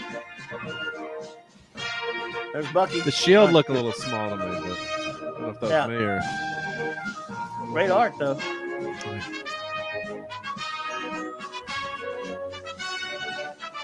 Is that Taskmaster? Who is that? Oh, I took my eyes off of it. I don't think he was on there, was he? I took my eyes off of it. Couldn't tell. I'm probably going to get in trouble for this. Saban. Yep. Nick Saban. Nick Saban. So I hope we don't. That's pretty cool. Yeah, I've never seen that before. I can't. I mean, that's all they did, and I'm like, well, they should have. Again, the things I've read, they didn't want, because there were going to be Yahtzees, they turned it down outright. Idiots. I mean, he was in they had him in comics. Mm-hmm. Yeah. But he had cameo appearances, didn't he? Because I know he was in Spider-Man when they did the Secret Wars. He was on Spidey. Mm-hmm. My favorite iteration of Captain America. I mean, I love what Chris Evans did in some of the better MCUs, but Avengers: Earth's Mightiest Heroes with Brian Bloom doing the voice.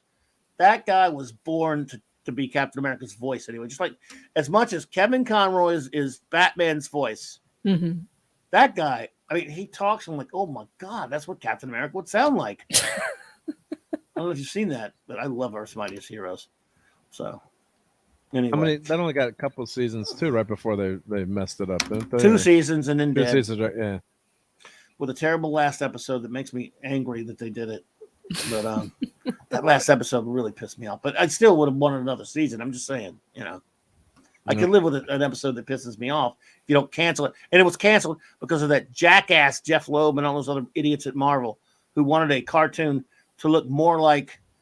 I like the Avengers movie and all that stuff, but that's why it got canceled. I mean, that's why the Earth Mightiest Haters got canceled because it didn't look enough like the movie. Screw you off with your friggin' movie. Let your movie look like your movies, and keep this one that looks just like classic comics and adapts classic comic stories. You jackasses. Well, why didn't they have any of the movie characters still in the comics? At that time, they'd like replaced all the heroes in the comics. It's like maybe we'll sell more comics if we actually have Captain America and Thor. And you got me, in the comics, it had been replaced by Ironheart. And although I did like the Aaron run of Thor, it's like, why are you doing that now when you've got this, Thor being a major, motion picture? Why are you calling this new character, Thor?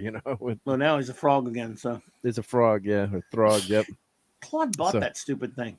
I think I have that issue. Yep. Oh well, yeah, but you buy new stuff. Yeah, buy some stuff. Don't out me. Mark buys new comics. And you hey, dude, you outed yourself. You showed him. I know. Last week. Joking, yeah. Oh, and he showed something else too. Yeah, that's my superpower, doxing myself. Yeah, he doxed himself again. But yeah, that would have been where the theme song. Well, yeah, look, nothing could quite top the theme song of When Captain America Throws His Mighty Shield. All those who chose to withhold his shield must yield, and so on. I love that. Good job, Bobby. You know what I'm trying to trick Arwen into doing for us, Purple? I've heard her on karaoke. She sang on Polly's show a couple times. Mm-hmm. She's a great singer. She's great. Great voice. I wanted to sing the Iron Man theme. Oh, that would be cool. That'd be awesome. Stark makes you feel he's a cool exec with a heart. Yeah, her, not me, folks. I'm just sorry. Yeah. The arm imitation. Yeah. That'd be great to have like in the opening too, or whatever. Yeah. Yeah, but again, we get struck for it because you can't even sing the damn song now. Oh, you can't even sing a song? That's karaoke's getting people in trouble.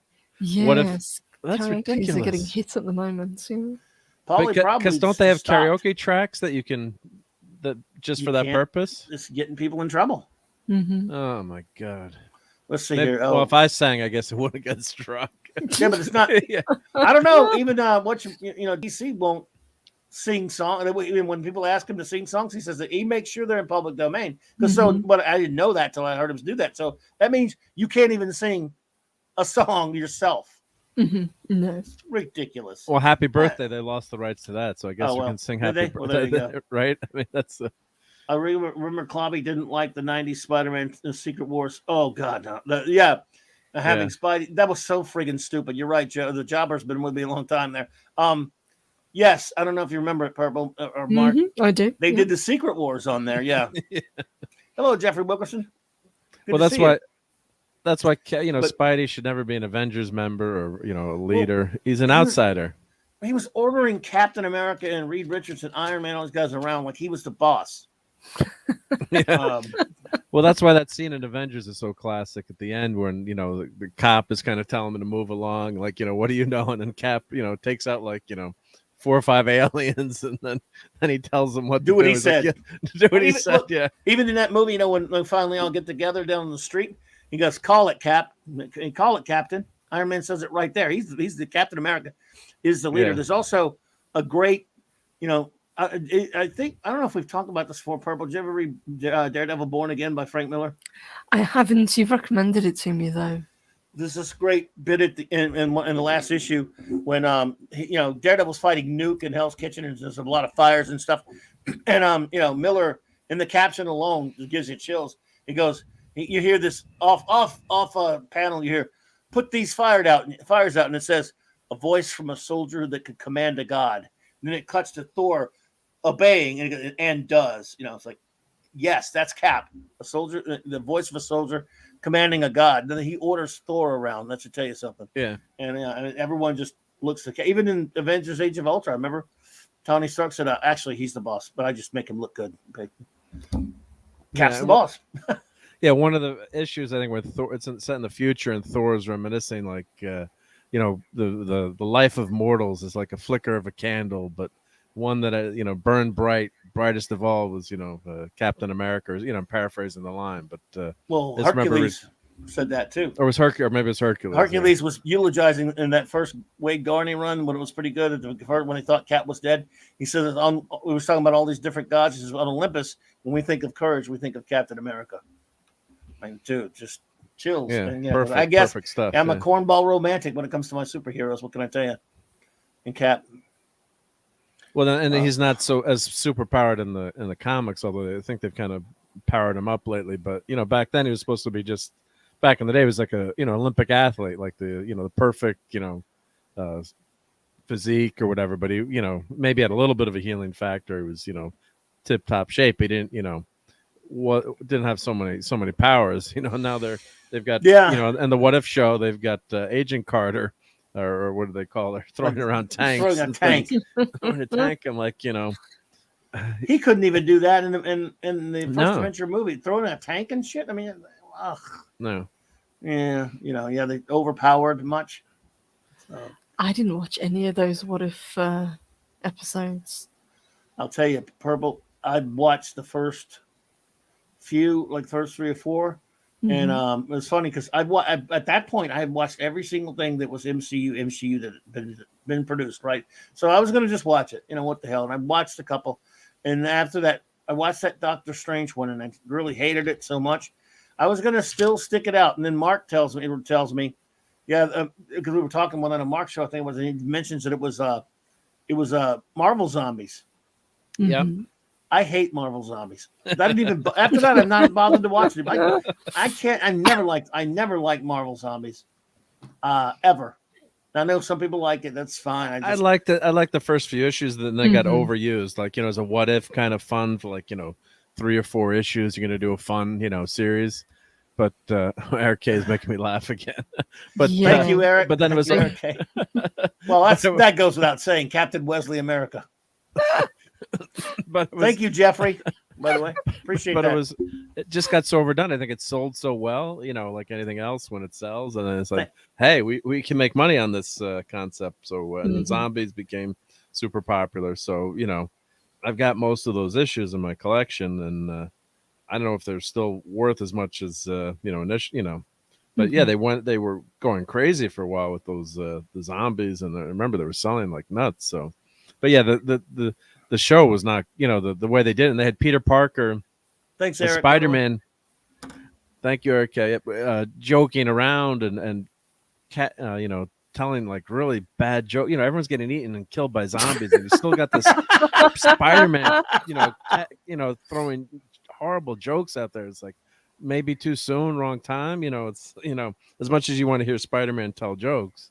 And the only thing that I thought towards the end when they had the Watcher with Ultron going nuts, like that's kind of the what if that I would like to see some crazy multiverse stuff happening. And I don't know if you guys didn't watch it, but Ultron gets in the Infinity Stones and he finds other all the other universes, and he's trying to break through and devour everything.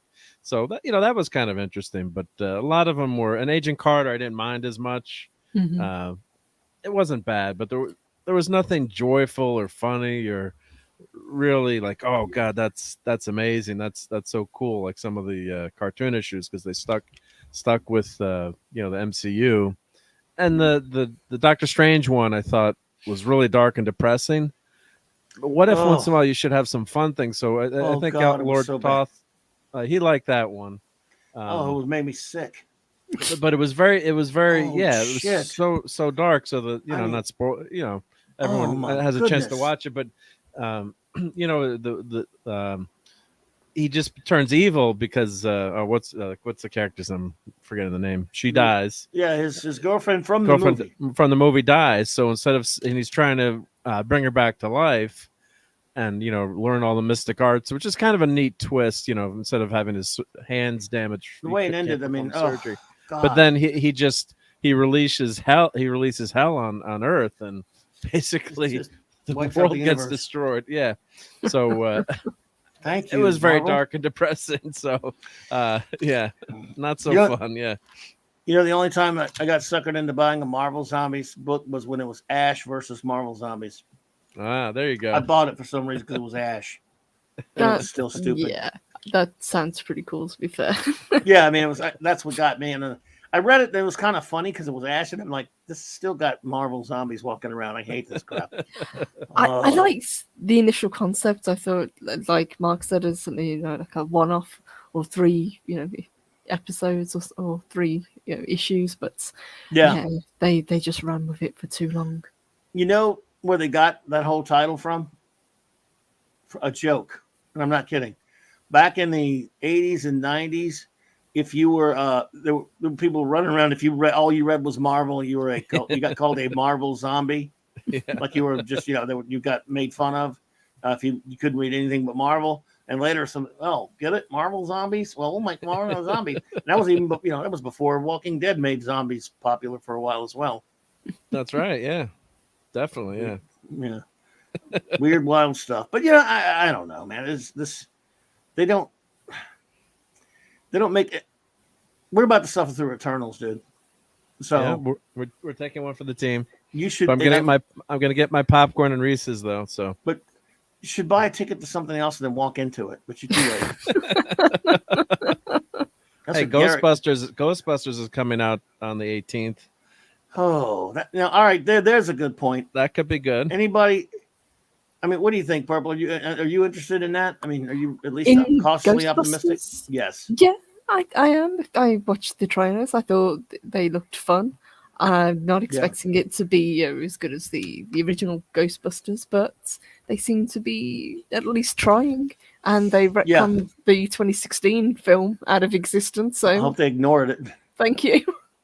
Yeah, I hope they ignore that garbage. And so I'm not. Nothing thrills me about the trailers. On the other hand, because I never liked Stranger Things like everyone else did, so that's what it looks like. But if it's ignoring the garbage, and it's going to at least we're going to get to see the old boys back. I'll take. Yeah, we're going to get him. We're going to get him back. I think. Or yeah, there's toys. Yeah. I think it's going to hit a lot of nostalgia points. I try to avoid too many spoilers, but there's one cool thing, and I can't go on opening night. Because I'm doing I work with a charity to raise money for athletics in town and kids sports and scholarships. So our big dinner is that night. But they're actually going to have an Ecto-1 popcorn container. So if I could share my screen. I gotta have it. I gotta do an enabling segment on this. So Eric, I will take one Eric Carter. Agent Carter, to go, please. That's pretty toxic, dude. Thank you for the super chat, buddy. And who wouldn't? I love her. I didn't like her. Haley Atwell's awesome. Yeah. Oh my goodness, man. She's gorgeous. Yeah, she's phenomenal. She is. I'll put that up in a second. See what is the best What If episodes were the Ultravision. Okay, I didn't see that one, and I'm mad they made 2 episodes with him power up. Okay, yeah, I didn't see those because I stopped after the Doctor Strange one, but I will tell you this. If you were ever, I ain't Snorty, but this is Snortopoopus. If one night, Purple, you're sitting around, you got nothing to do, and you say, you know what I feel like is watching something so unbelievably stupid, I will want to saw my own head off.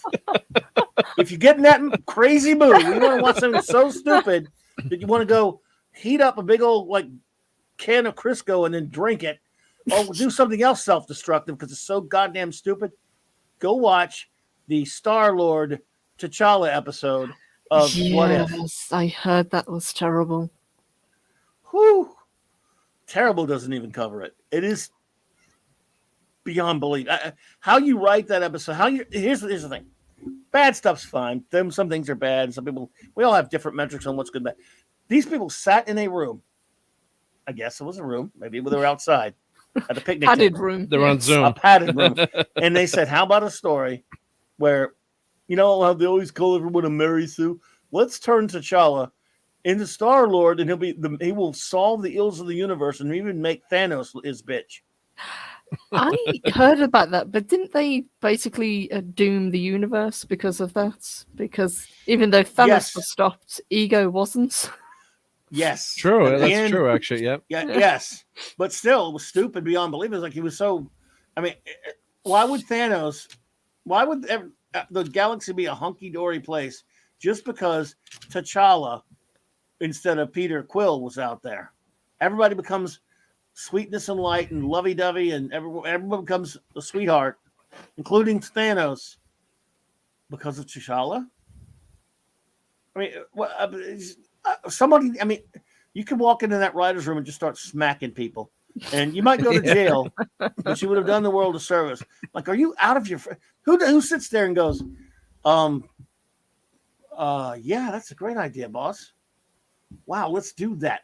And who's I can't imagine directing this thing, animating this thing, and then people doing voices like, you really want me to say that? Are you sure? Well, yeah, they could have, got to have a better explanation than a couple of word sentences, like why you're changing the nature of Thanos. I mean, the guy's bent on, wiping out half the galaxy or half the universe. And but now he's a nice guy. Talking to him, just you can just be talked out of it, right? Apparently. Talked out of it. Hey, or if they had Lady Death on or did something. So did he talk Galactus out of taking planets? Look, Galactus, you shouldn't eat planets. Okay, they're bad for you. Yeah, they've got too many carbs. Right. Yeah, go eat asteroids and don't go eat planets if you don't mind. Yeah. Would you be a nice guy? 'Cause it's not nice to want to wipe out the universe, Thanos. Really, man, people will think you're an asshole. Well, I didn't really think about that. So guy. Thank you. T'Challa's power is to nag people into doing whatever he wants. Yes. He's the ultimate SJW. He's probably got the Infinity Stones and uses it to become a super SJW. Kal-El, what's up, buddy? Let's see what you have here. You're gonna make me have to go get this thing, aren't you? Yeah. So, but you get popcorn with it. Wow. Okay, God. that is awesome. Wait a minute. That's a container? Yeah, look at the popcorn in there. That sucks because we don't have AMCs over here, so I need to find somebody who can pick one up. It's probably $20. Mm-hmm. That's $34.95. Oh, you got to! Holy crap! But the popcorn is like $12 anyway. So. Oh yeah, so it's like $50. Yeah. But again, if it looks it's going to be on good, eBay for $100 the next day. Yep. So I don't think we can play the video. Keep your popcorn contain. Oh my God, $34.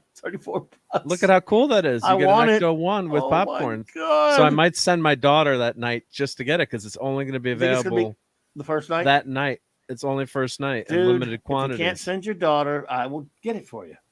Thank you. If it's going to be here, I don't know. Yeah, it's a problem. Yeah, and it lights up. Holy shit!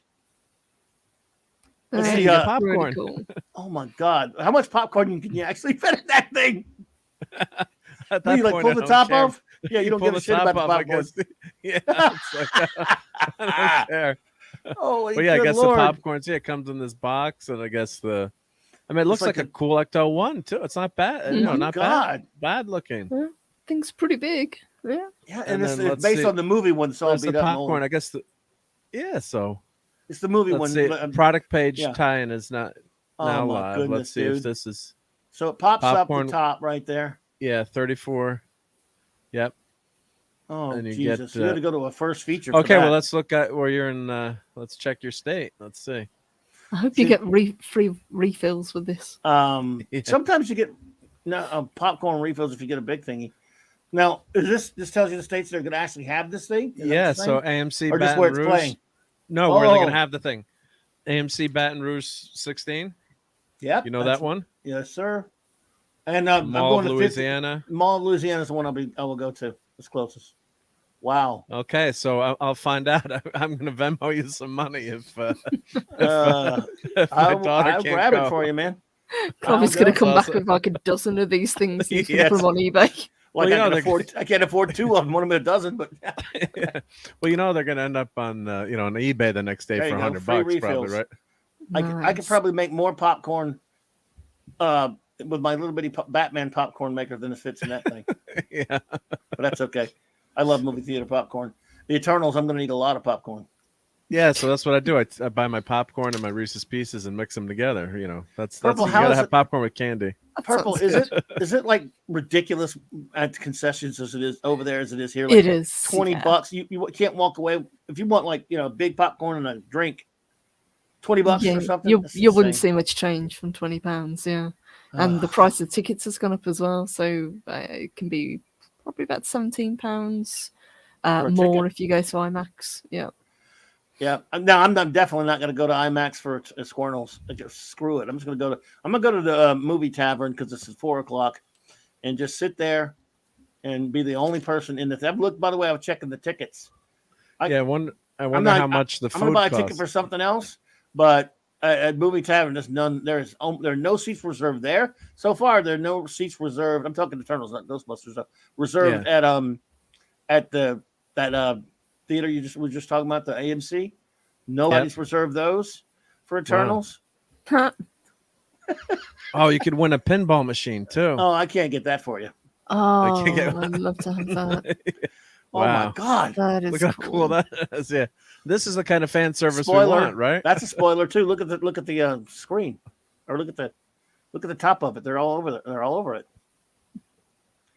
Oh, that's awesome. Kal-El, $20. I think that's the cheap one.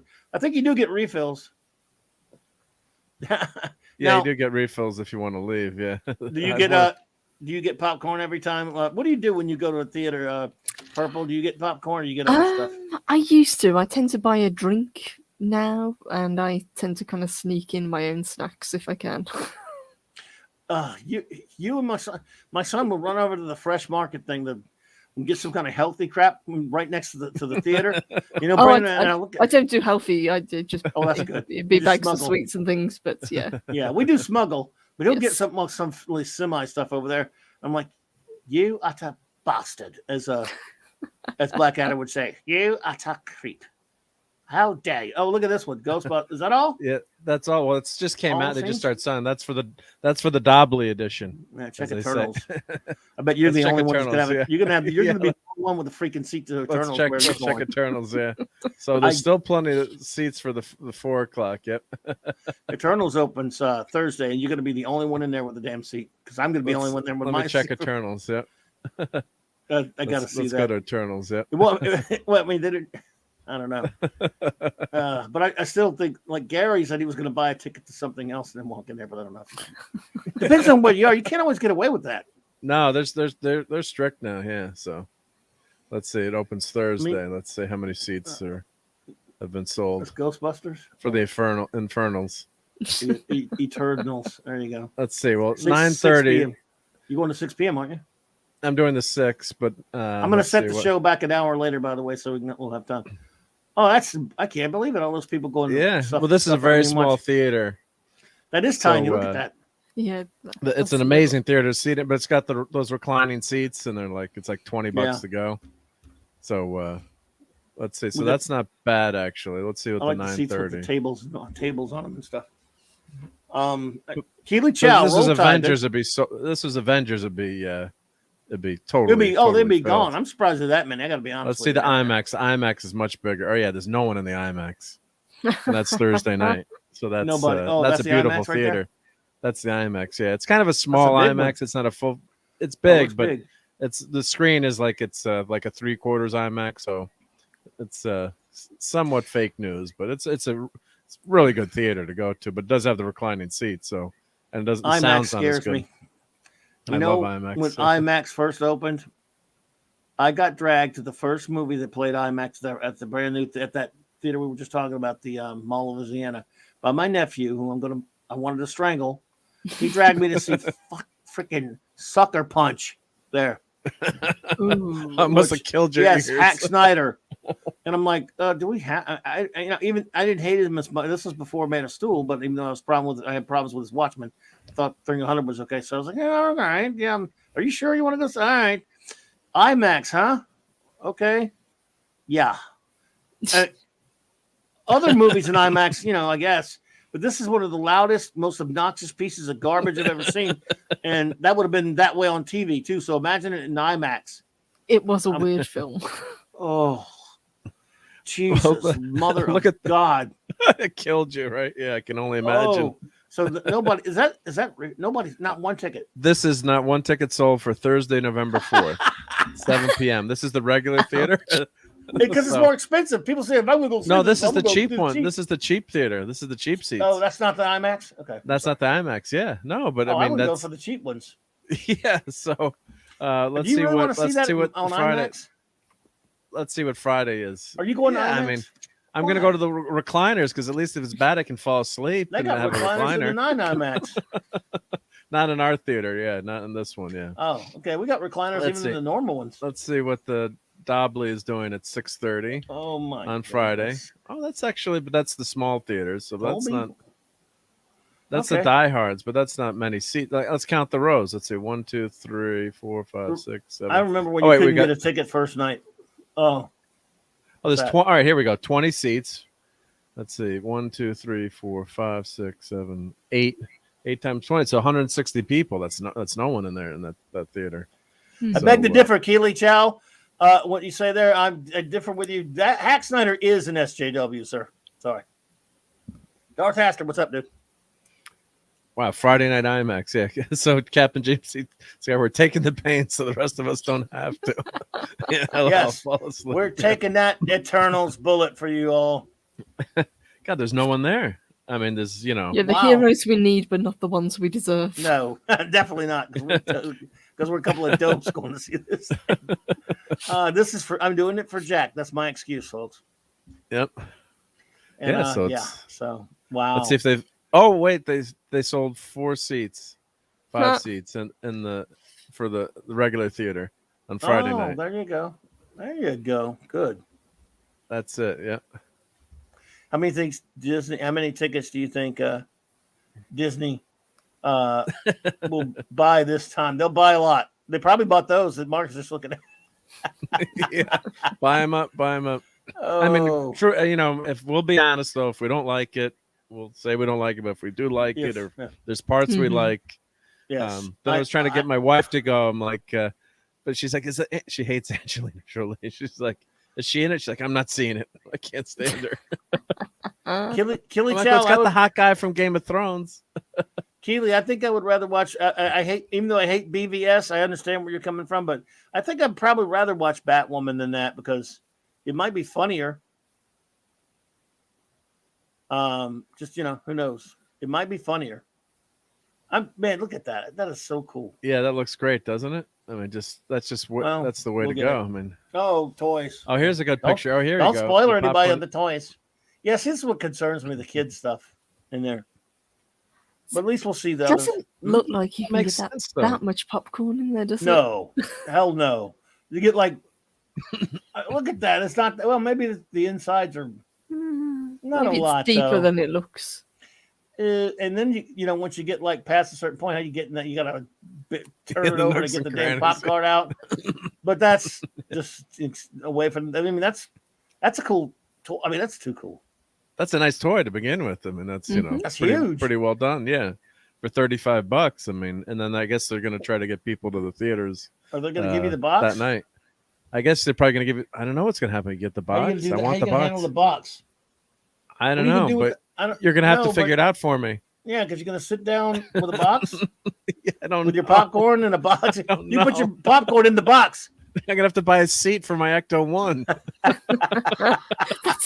That's where all those extra seats came from. Yeah. Yeah.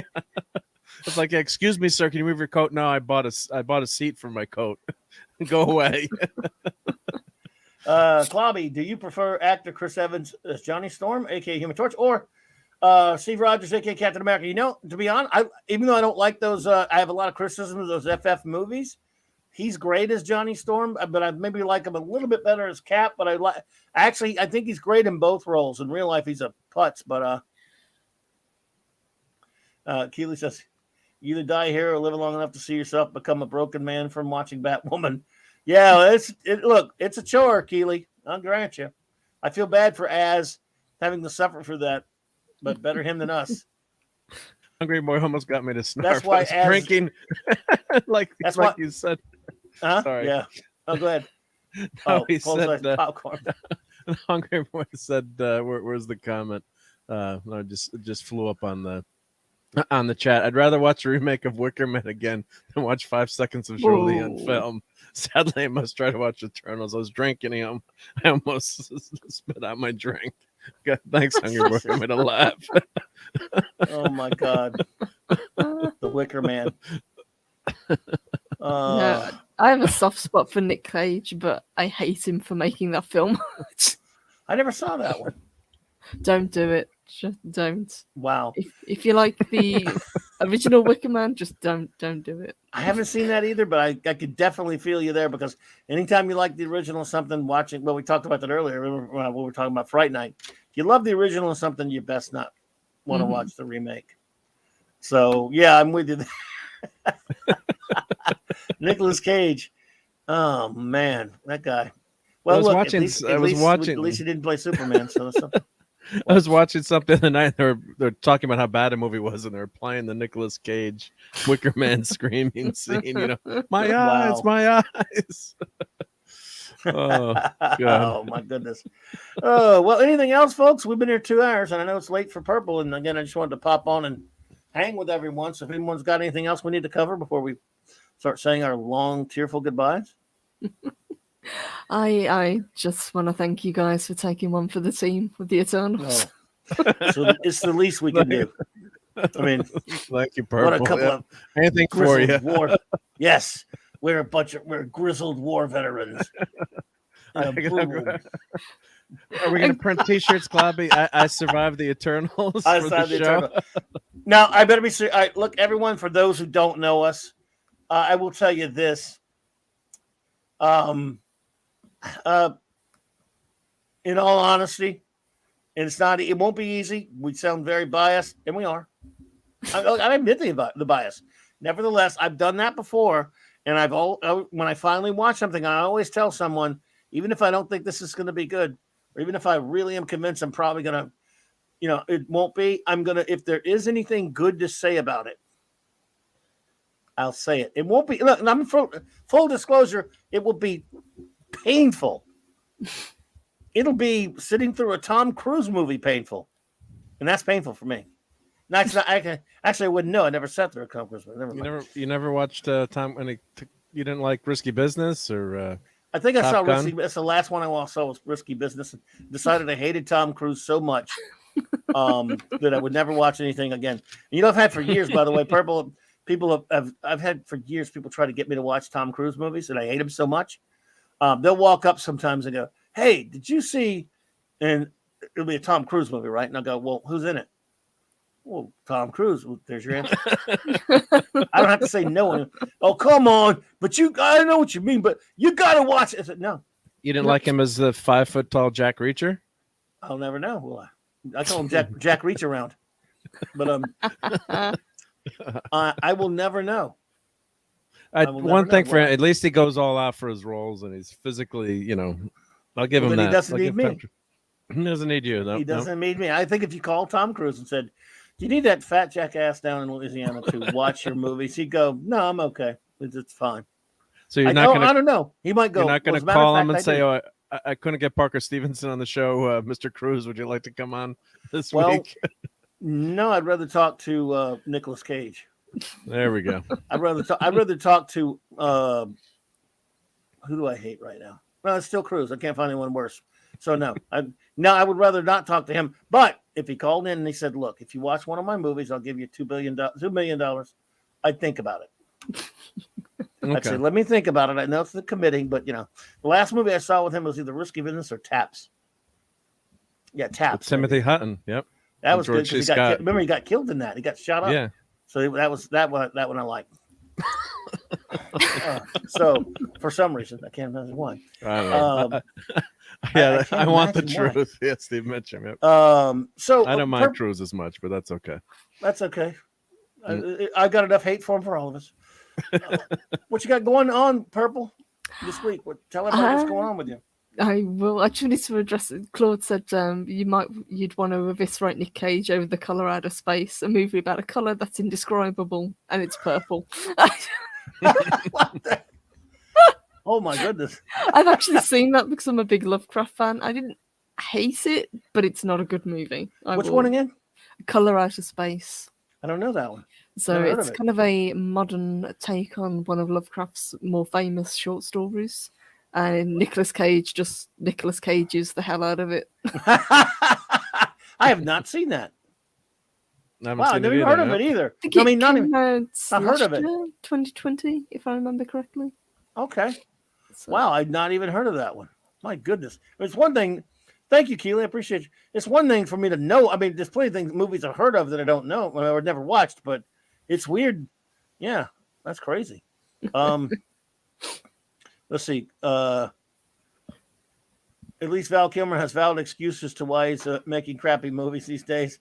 He's dying. Oh yeah, Nicolas Cage hasn't any reasons. Nicolas Cage is broke. That's Nicolas Cage's reason. He's still trying to get himself out of debt, if I remember correctly. Oh yeah, I've heard that actually. People keep mentioning Tom Cruise, as Snorty does here, in the same sentence with Mission Impossible. I don't know what you're talking about. Tom Cruise never had anything to do with Mission Impossible.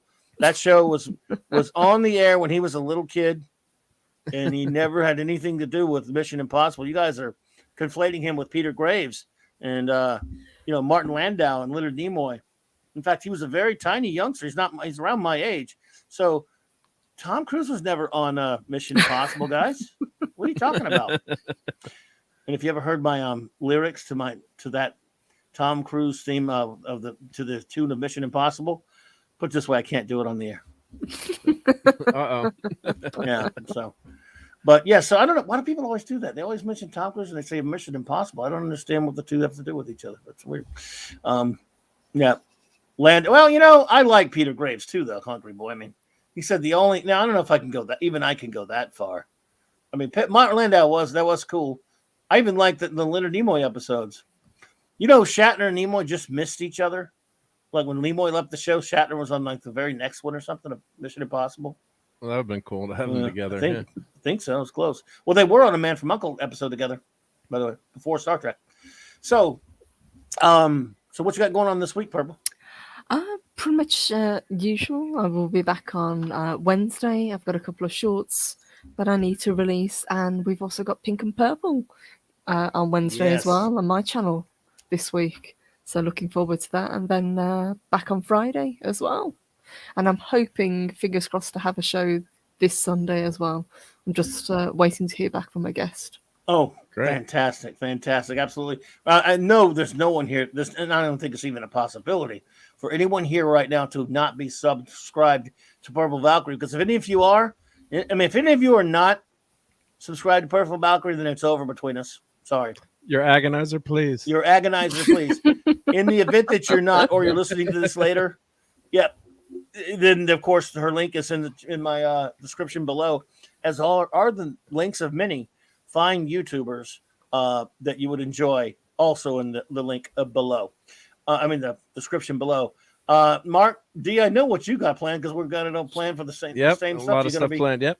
And actually, I have a video dropping in about 20 minutes. So I reviewed this Dormammu figure, and I figured out what the hands do. See that? Dormammu. Did that just come out? It's old. No, it's from the attic. The old one. So it's the video. It's just a short video, but it's Marvel Dark Side, and I had water damage in my on the figure. Unfortunately, there was a pipe that was like dripping, and I don't know how it got into the sealed box, but so I freed him from the box, and I figured out when I was doing my video, I didn't know what these hands were. So now I figured out that they actually go on his hands. It's kind of cool. Wow. And then he came with this creepy, I don't know what you're going to call that, but this creepy thingy prop here. Creepy thingy. Thingy. It's like Tom Servo had an evil brother. Yeah. So weird. So I got a video coming up on that in a few minutes if everyone would like to. It's coming out tonight? That. Coming out tonight, I actually scheduled it at the right time. I figured we'd be done by around 12:30. So I appreciate you guys watching that. Cool, dude. Yeah, it is a cool my and I got it for $2.99. So not bad. That is cool. So there was a surplus store that I would always go to, and in my where my mother-in-law lives.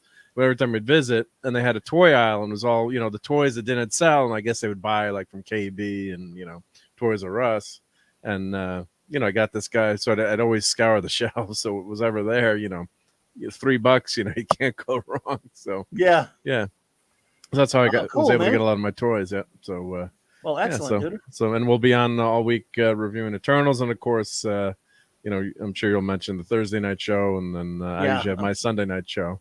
Yep. So, but just been having a lot of fun on YouTube, and appreciate everyone watching and subbing, and Purple. It's always great to watch your shows. And I remember one of my very first videos I did was on Dr. Doom, and I had no one in the chat. I think Eric K was the first person in one of my video chats, and Purple was there. I'll never forget it. Helping me get through that Doctor Doom video. So I appreciate it. My Doctor Doom sense went off, and I was straight there. Yeah, you're right there. So yes, indeed. It's always great to have people in the chat, and when you're trying to do. Thank you. When you're trying to do a video and you're like, what am I going to say now? And then the chat's always a big support too. So I appreciate that. Yeah. Yes, I've been watching your guys' show. I can't catch them live because they're on really early for me, but I always watch them on the replay. I'm really enjoying them. Thank you. Thanks. You. We have fun just goofing around. It's a lot. It's really great. Oh, by the way, I need to find it. We got a good buddy, Golgo 13, who had some bad luck. Got really screwed over big time, to be honest with you. It's with regards to his channel, but it's just absolutely horrible what happened to him. So I'm gonna try to find the link to his channel now. I think it's Brandon. Yes, he's got his second channel up. Yes, right, Brandon, the anime guy. Brandon, the anime guy. Yeah, because he was chatting with us last night. Yes, he did. He chatted with us. Oh, so his new channel. His new channel, yeah, because his old channel is still down, I guess, right? Yeah. Yeah, we don't know what's going to happen to it. It doesn't look good. I think we've got an update. There we go. And he, of course, he doesn't have a lot of subs as this new channel yet. It's just a disgrace what happened to him. And so, please, friends, if you have not yet, I got it now. I'm going to put this link in the chat. He's a good dude. Did not deserve what happened to him. Oh, there we go. D-Bud got it. Thanks, D-Bud. Oh, and Chris Persia got it. Thank you, guys. Appreciate you. We'd like to support each other. Of course, obviously, you probably all subscribe to Mark D's channel as well. If you haven't, please do that as well. And so, yeah, I just wanted to get that out there. Yeah, does YouTube go after you if you have a new channel? I'm just wondering. No, I hope not. Not that we want to say it. I mean, they might go after me tomorrow and do the same thing. He got. I don't know what scary. He got happened to him. Mm-hmm.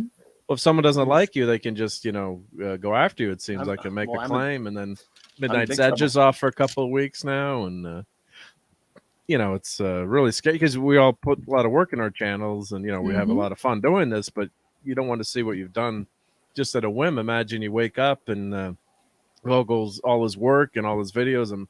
Maybe he's got him backed up. I hope he doesn't, or probably does. But all that work you put in to get subscribers, and then boom, it's just gone in 1 second. You haven't done anything and there's no one really to talk to other than YouTube, Twitter support. So on Twitter, very scary. Yeah. Well, good luck to him getting that put back up there. It's a damn shame. It's horrible. And so anyway, quick show notes, everyone. First, of course, Dolly head braces. And thank you, Stuart. Tomorrow night, 7 p.m. Central Standard Time, a special Clobberin Times Loki's Morning of Missions crossover, World's Finest. If Stone Loki will join me, and we will review World's Finest, the first meeting of the DC animated Batman and Superman. Yes, this is great. I love the one that you guys did last month on the Mask of the Phantasm. Oh, God, this is the best. Oh, man, I love it. That was so cool. We're right now. They've done a lot of different Superman, Batman, DC animated films and stuff. So if you can, I guess we'll go do another one next month too. If you got any suggestions, Purple or whatever, which one you like. I think Loki likes Public Enemies. Maybe we'll do that one next. Public Enemies would be good. That's pretty good. Not Gotham by Gaslight. No, thank you. That means I would have to watch it. Apparently, the Hush one was pretty bad as well. I've heard. That's what I've heard, and I've heard I've heard the Red Sun sucks, and that's just a damn shame.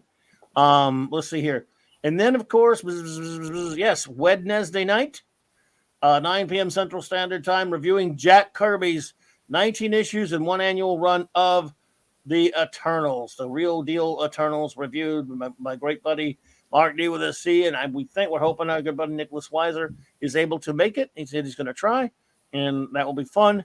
And then the Global Geek Gang will gather the next day, Thursday, 1 p.m. Central Standard Time. Clobby's going to need it as a support group. What's that? What? Oh, wow, that's true. Oh. That's true. Yeah, there's no cool popcorn vehicle in that movie, right? No, exactly. I bet they're not going to have anything. At least if Ghostbusters stinks, I'll get that cool car. So. Yeah. Hell yeah. Hell yeah. You know what? And by the way, on the Global Geek Gang in a couple of weeks, there's going to be the Doctor Who roundtable. We're going to talk about the Doctor Who that we love. We're not, we're going to, because there's been so much horrible crap done to Doctor Who. It'll be a love fest for the Doctor Who that have fond memories of it. Clobby's Clubhouse will be moved back an hour this Thursday night to give us time to get home, and then we'll be able to really aggravate Raquel by talking about a movie, and about the movie and stuff, and but we'll do other things too. We were almost 4 hours last week on Clobby's Clubhouse, and we had a lot of fun though. We talked about just everything there is under the sun, including we gave her some tutorials on Star Trek comics. Nice. That she enjoyed. She's been getting a few comics. She got a present of them, and we're talking about the Gold Key Star Trek comics, and we're going to talk a little bit more about her. We're going to talk about the DC Star Trek comics that she got next week. That she got. So we're talking about those, and then of course, Friday night special all-star movie review of Marvel's Eternals with a great guest. Monarch D with the C and the J-Man, his buddy Sean, and maybe even Nick. I still hate that picture. Isn't it awful? Yeah, well, so bad. Come something better. Yeah, it was just for a stupid calendar. Cover, it was a calendar. Wow. You know what that deserves? It deserves the Clobberin. That's so cool. Made by the great Hungry Boy. Thank you, buddy. He's a great new friend of the show. And Wednesday, my first week 1, November, Clobby's Comics Corner, Spinnerack Time Machine, week 1, November 1971, debuts. It's already made and ready to go. And then Thursday, the follow-up video that talks about the comics that didn't make the cut for that week 1. And so that will be Thursday. I always forget the times. So let's see here. So many people that were in the chat. Everyone who was here tonight, thank you so much. And by the way, big shout out and thanks to everyone who was here Saturday. What a rocking time that was. That was unbelievable. I mean, how many people were here, how much fun that was. Everyone, we just had a blast. Those crowds are getting more. I mean, it's tough to get. It's tough to make it interactive, but you all make it worthwhile by participating. Your participation is amazing. Love you all. If you're a Star Trek fan, you haven't been here yet, and you want to see Star Trek review, we got only a few more episodes to go for season 3, and we got to figure out. How are you going to have? Are you going to have 3 months between the two-parter? You're going to put the show on a 3-month hiatus? Yes. No. Because I remember yelling at the TV like, "Oh yeah, best of both worlds." Best of both worlds. I think we'll review them together. I'm teasing, but yeah. I'll talk to her. So yeah, we'll see. Let's see. He said I would love to hear Raquel review Mark Waid's Star Trek graphic. I don't think he has a Star Trek graphic novel. If you're thinking about Dead of Honor, that's Chris Claremont. I don't think Waid wrote any Trek comics that I know of, but if I'm mistaken, let me know there. Claremont. Okay, Miss Claremont. Okay, gotcha. Yeah, I'm gonna get a copy of Dead of Honor to her, which you can find for $3 at Ollie's now. Tons of them. It's probably the best Trek comic ever done. One of them, and it's the graphic novel, and it was a graphic novel, by the way. It was not a trade. It was done as a graphic novel, and there's this place called Ollie's where you got all these cheap trade paperbacks and stuff, and it's $3. They got tons of them there. That's the Ollie's I go to. Cool. Yeah. So anyway, I want to thank you all for being here tonight. Really appreciate you. The great Eric K., the great Chris Persia, James T. Skywalker, that is. Was Pop Culture Republic. Good to see you. Stuart Mitchell, Dolly had braces. Hungry Boy, you the man. So many other wonderful friends who were here. Snorty was here. Yo, Snorty. Appreciate you, buddy. Keely Chow, thank you. Jeffrey Wilkerson, thank you. It's nice to see you. Oliver Belmonte, thank you for being here. Minimus was here. Kal-El, buddy, was here. I think I got D-Bud, brother. Appreciate you. I think Phantom Outsider was here for a moment. Darth Haster, buddy, good to see you. I think I got everyone. I can't remember everybody, obviously. But Clobber, you got to put purple in the credits or in your title by accident a few more times. That's how you got around, right? If I could, yeah. What did I forgot what I don't know what I did. Purple. I can't. It's in my email. I saw it. Yeah. So in the bottom right, you had guest star. but it's really small on the bottom right. So oh my goodness, that's okay. But Purple, of course, is fantastic, and Purple. She was ready to go. Right? I didn't do it on purpose. I mean, I would have. I thought I could have tricked you to come on. I'm that evil, but I swear I just totally didn't see it. But I'm glad you're here. And I got to say, Highlander 2 does not exist as a final. Agreed. Final. It is poo. I almost walked out of the friggin' theater. So, in fact, I probably couldn't walk. I was so sleepy watching it. I had a friend where I was going to the 9 o'clock show, and a friend coming out of the 7. And Bill, if you're listening, I should have listened. And he's like, and we had a bunch of guys, and he's friends are like, "Don't do it. Don't go in. Return your tickets." I'm like, I just got my tickets. What do you mean I'm not going to go in and see the movie? You were born. Yeah. And I'm like, come on. And then after, we always joke. He's like, "See, Mark, I was right, right?" I'm like, "Yes, Bill, you were right. You would have saved me my, $10 in misery." We're watching that movie saying, "What the heck is happening?" It's one of the worst pieces. You know what? People like to defend it and say, "Well, you should see their actors." No, I shouldn't ever. But it's not better. No, it's not. Don't tell me it's better. What's better? God. Having your arm chopped off or both legs? They both suck. Jesus Christ. People do that, they do it. You do it to me on, was it you or who does it to Mark? The Daredevil. The director's cut. I'll stand on that one. Yeah. I'll make you watch that someday. No, but sir. It's not there's no romance in it, at least. It is better. It's been markedly better. Yes. There you go. Thank you. I'm not going to win this one. All I need to know, brother. Highlander. There should have only been one. Correct, Pop Culture Republic. Indeed. 100%. Yeah. Purple, I'm so sorry about that, but I'm not sorry because you got to hang out with us, and I hope it's not too late for you. And hope you get some rest. Thank you. Thank you so much for having me. I appreciate it. We love you. You are the best, and you were so much fun to hang out with. And I'm sorry you had to hang out with a guy who likes the Daredevil special edition and buys current comics, but we still love him. He's our first. We do. We love Mark.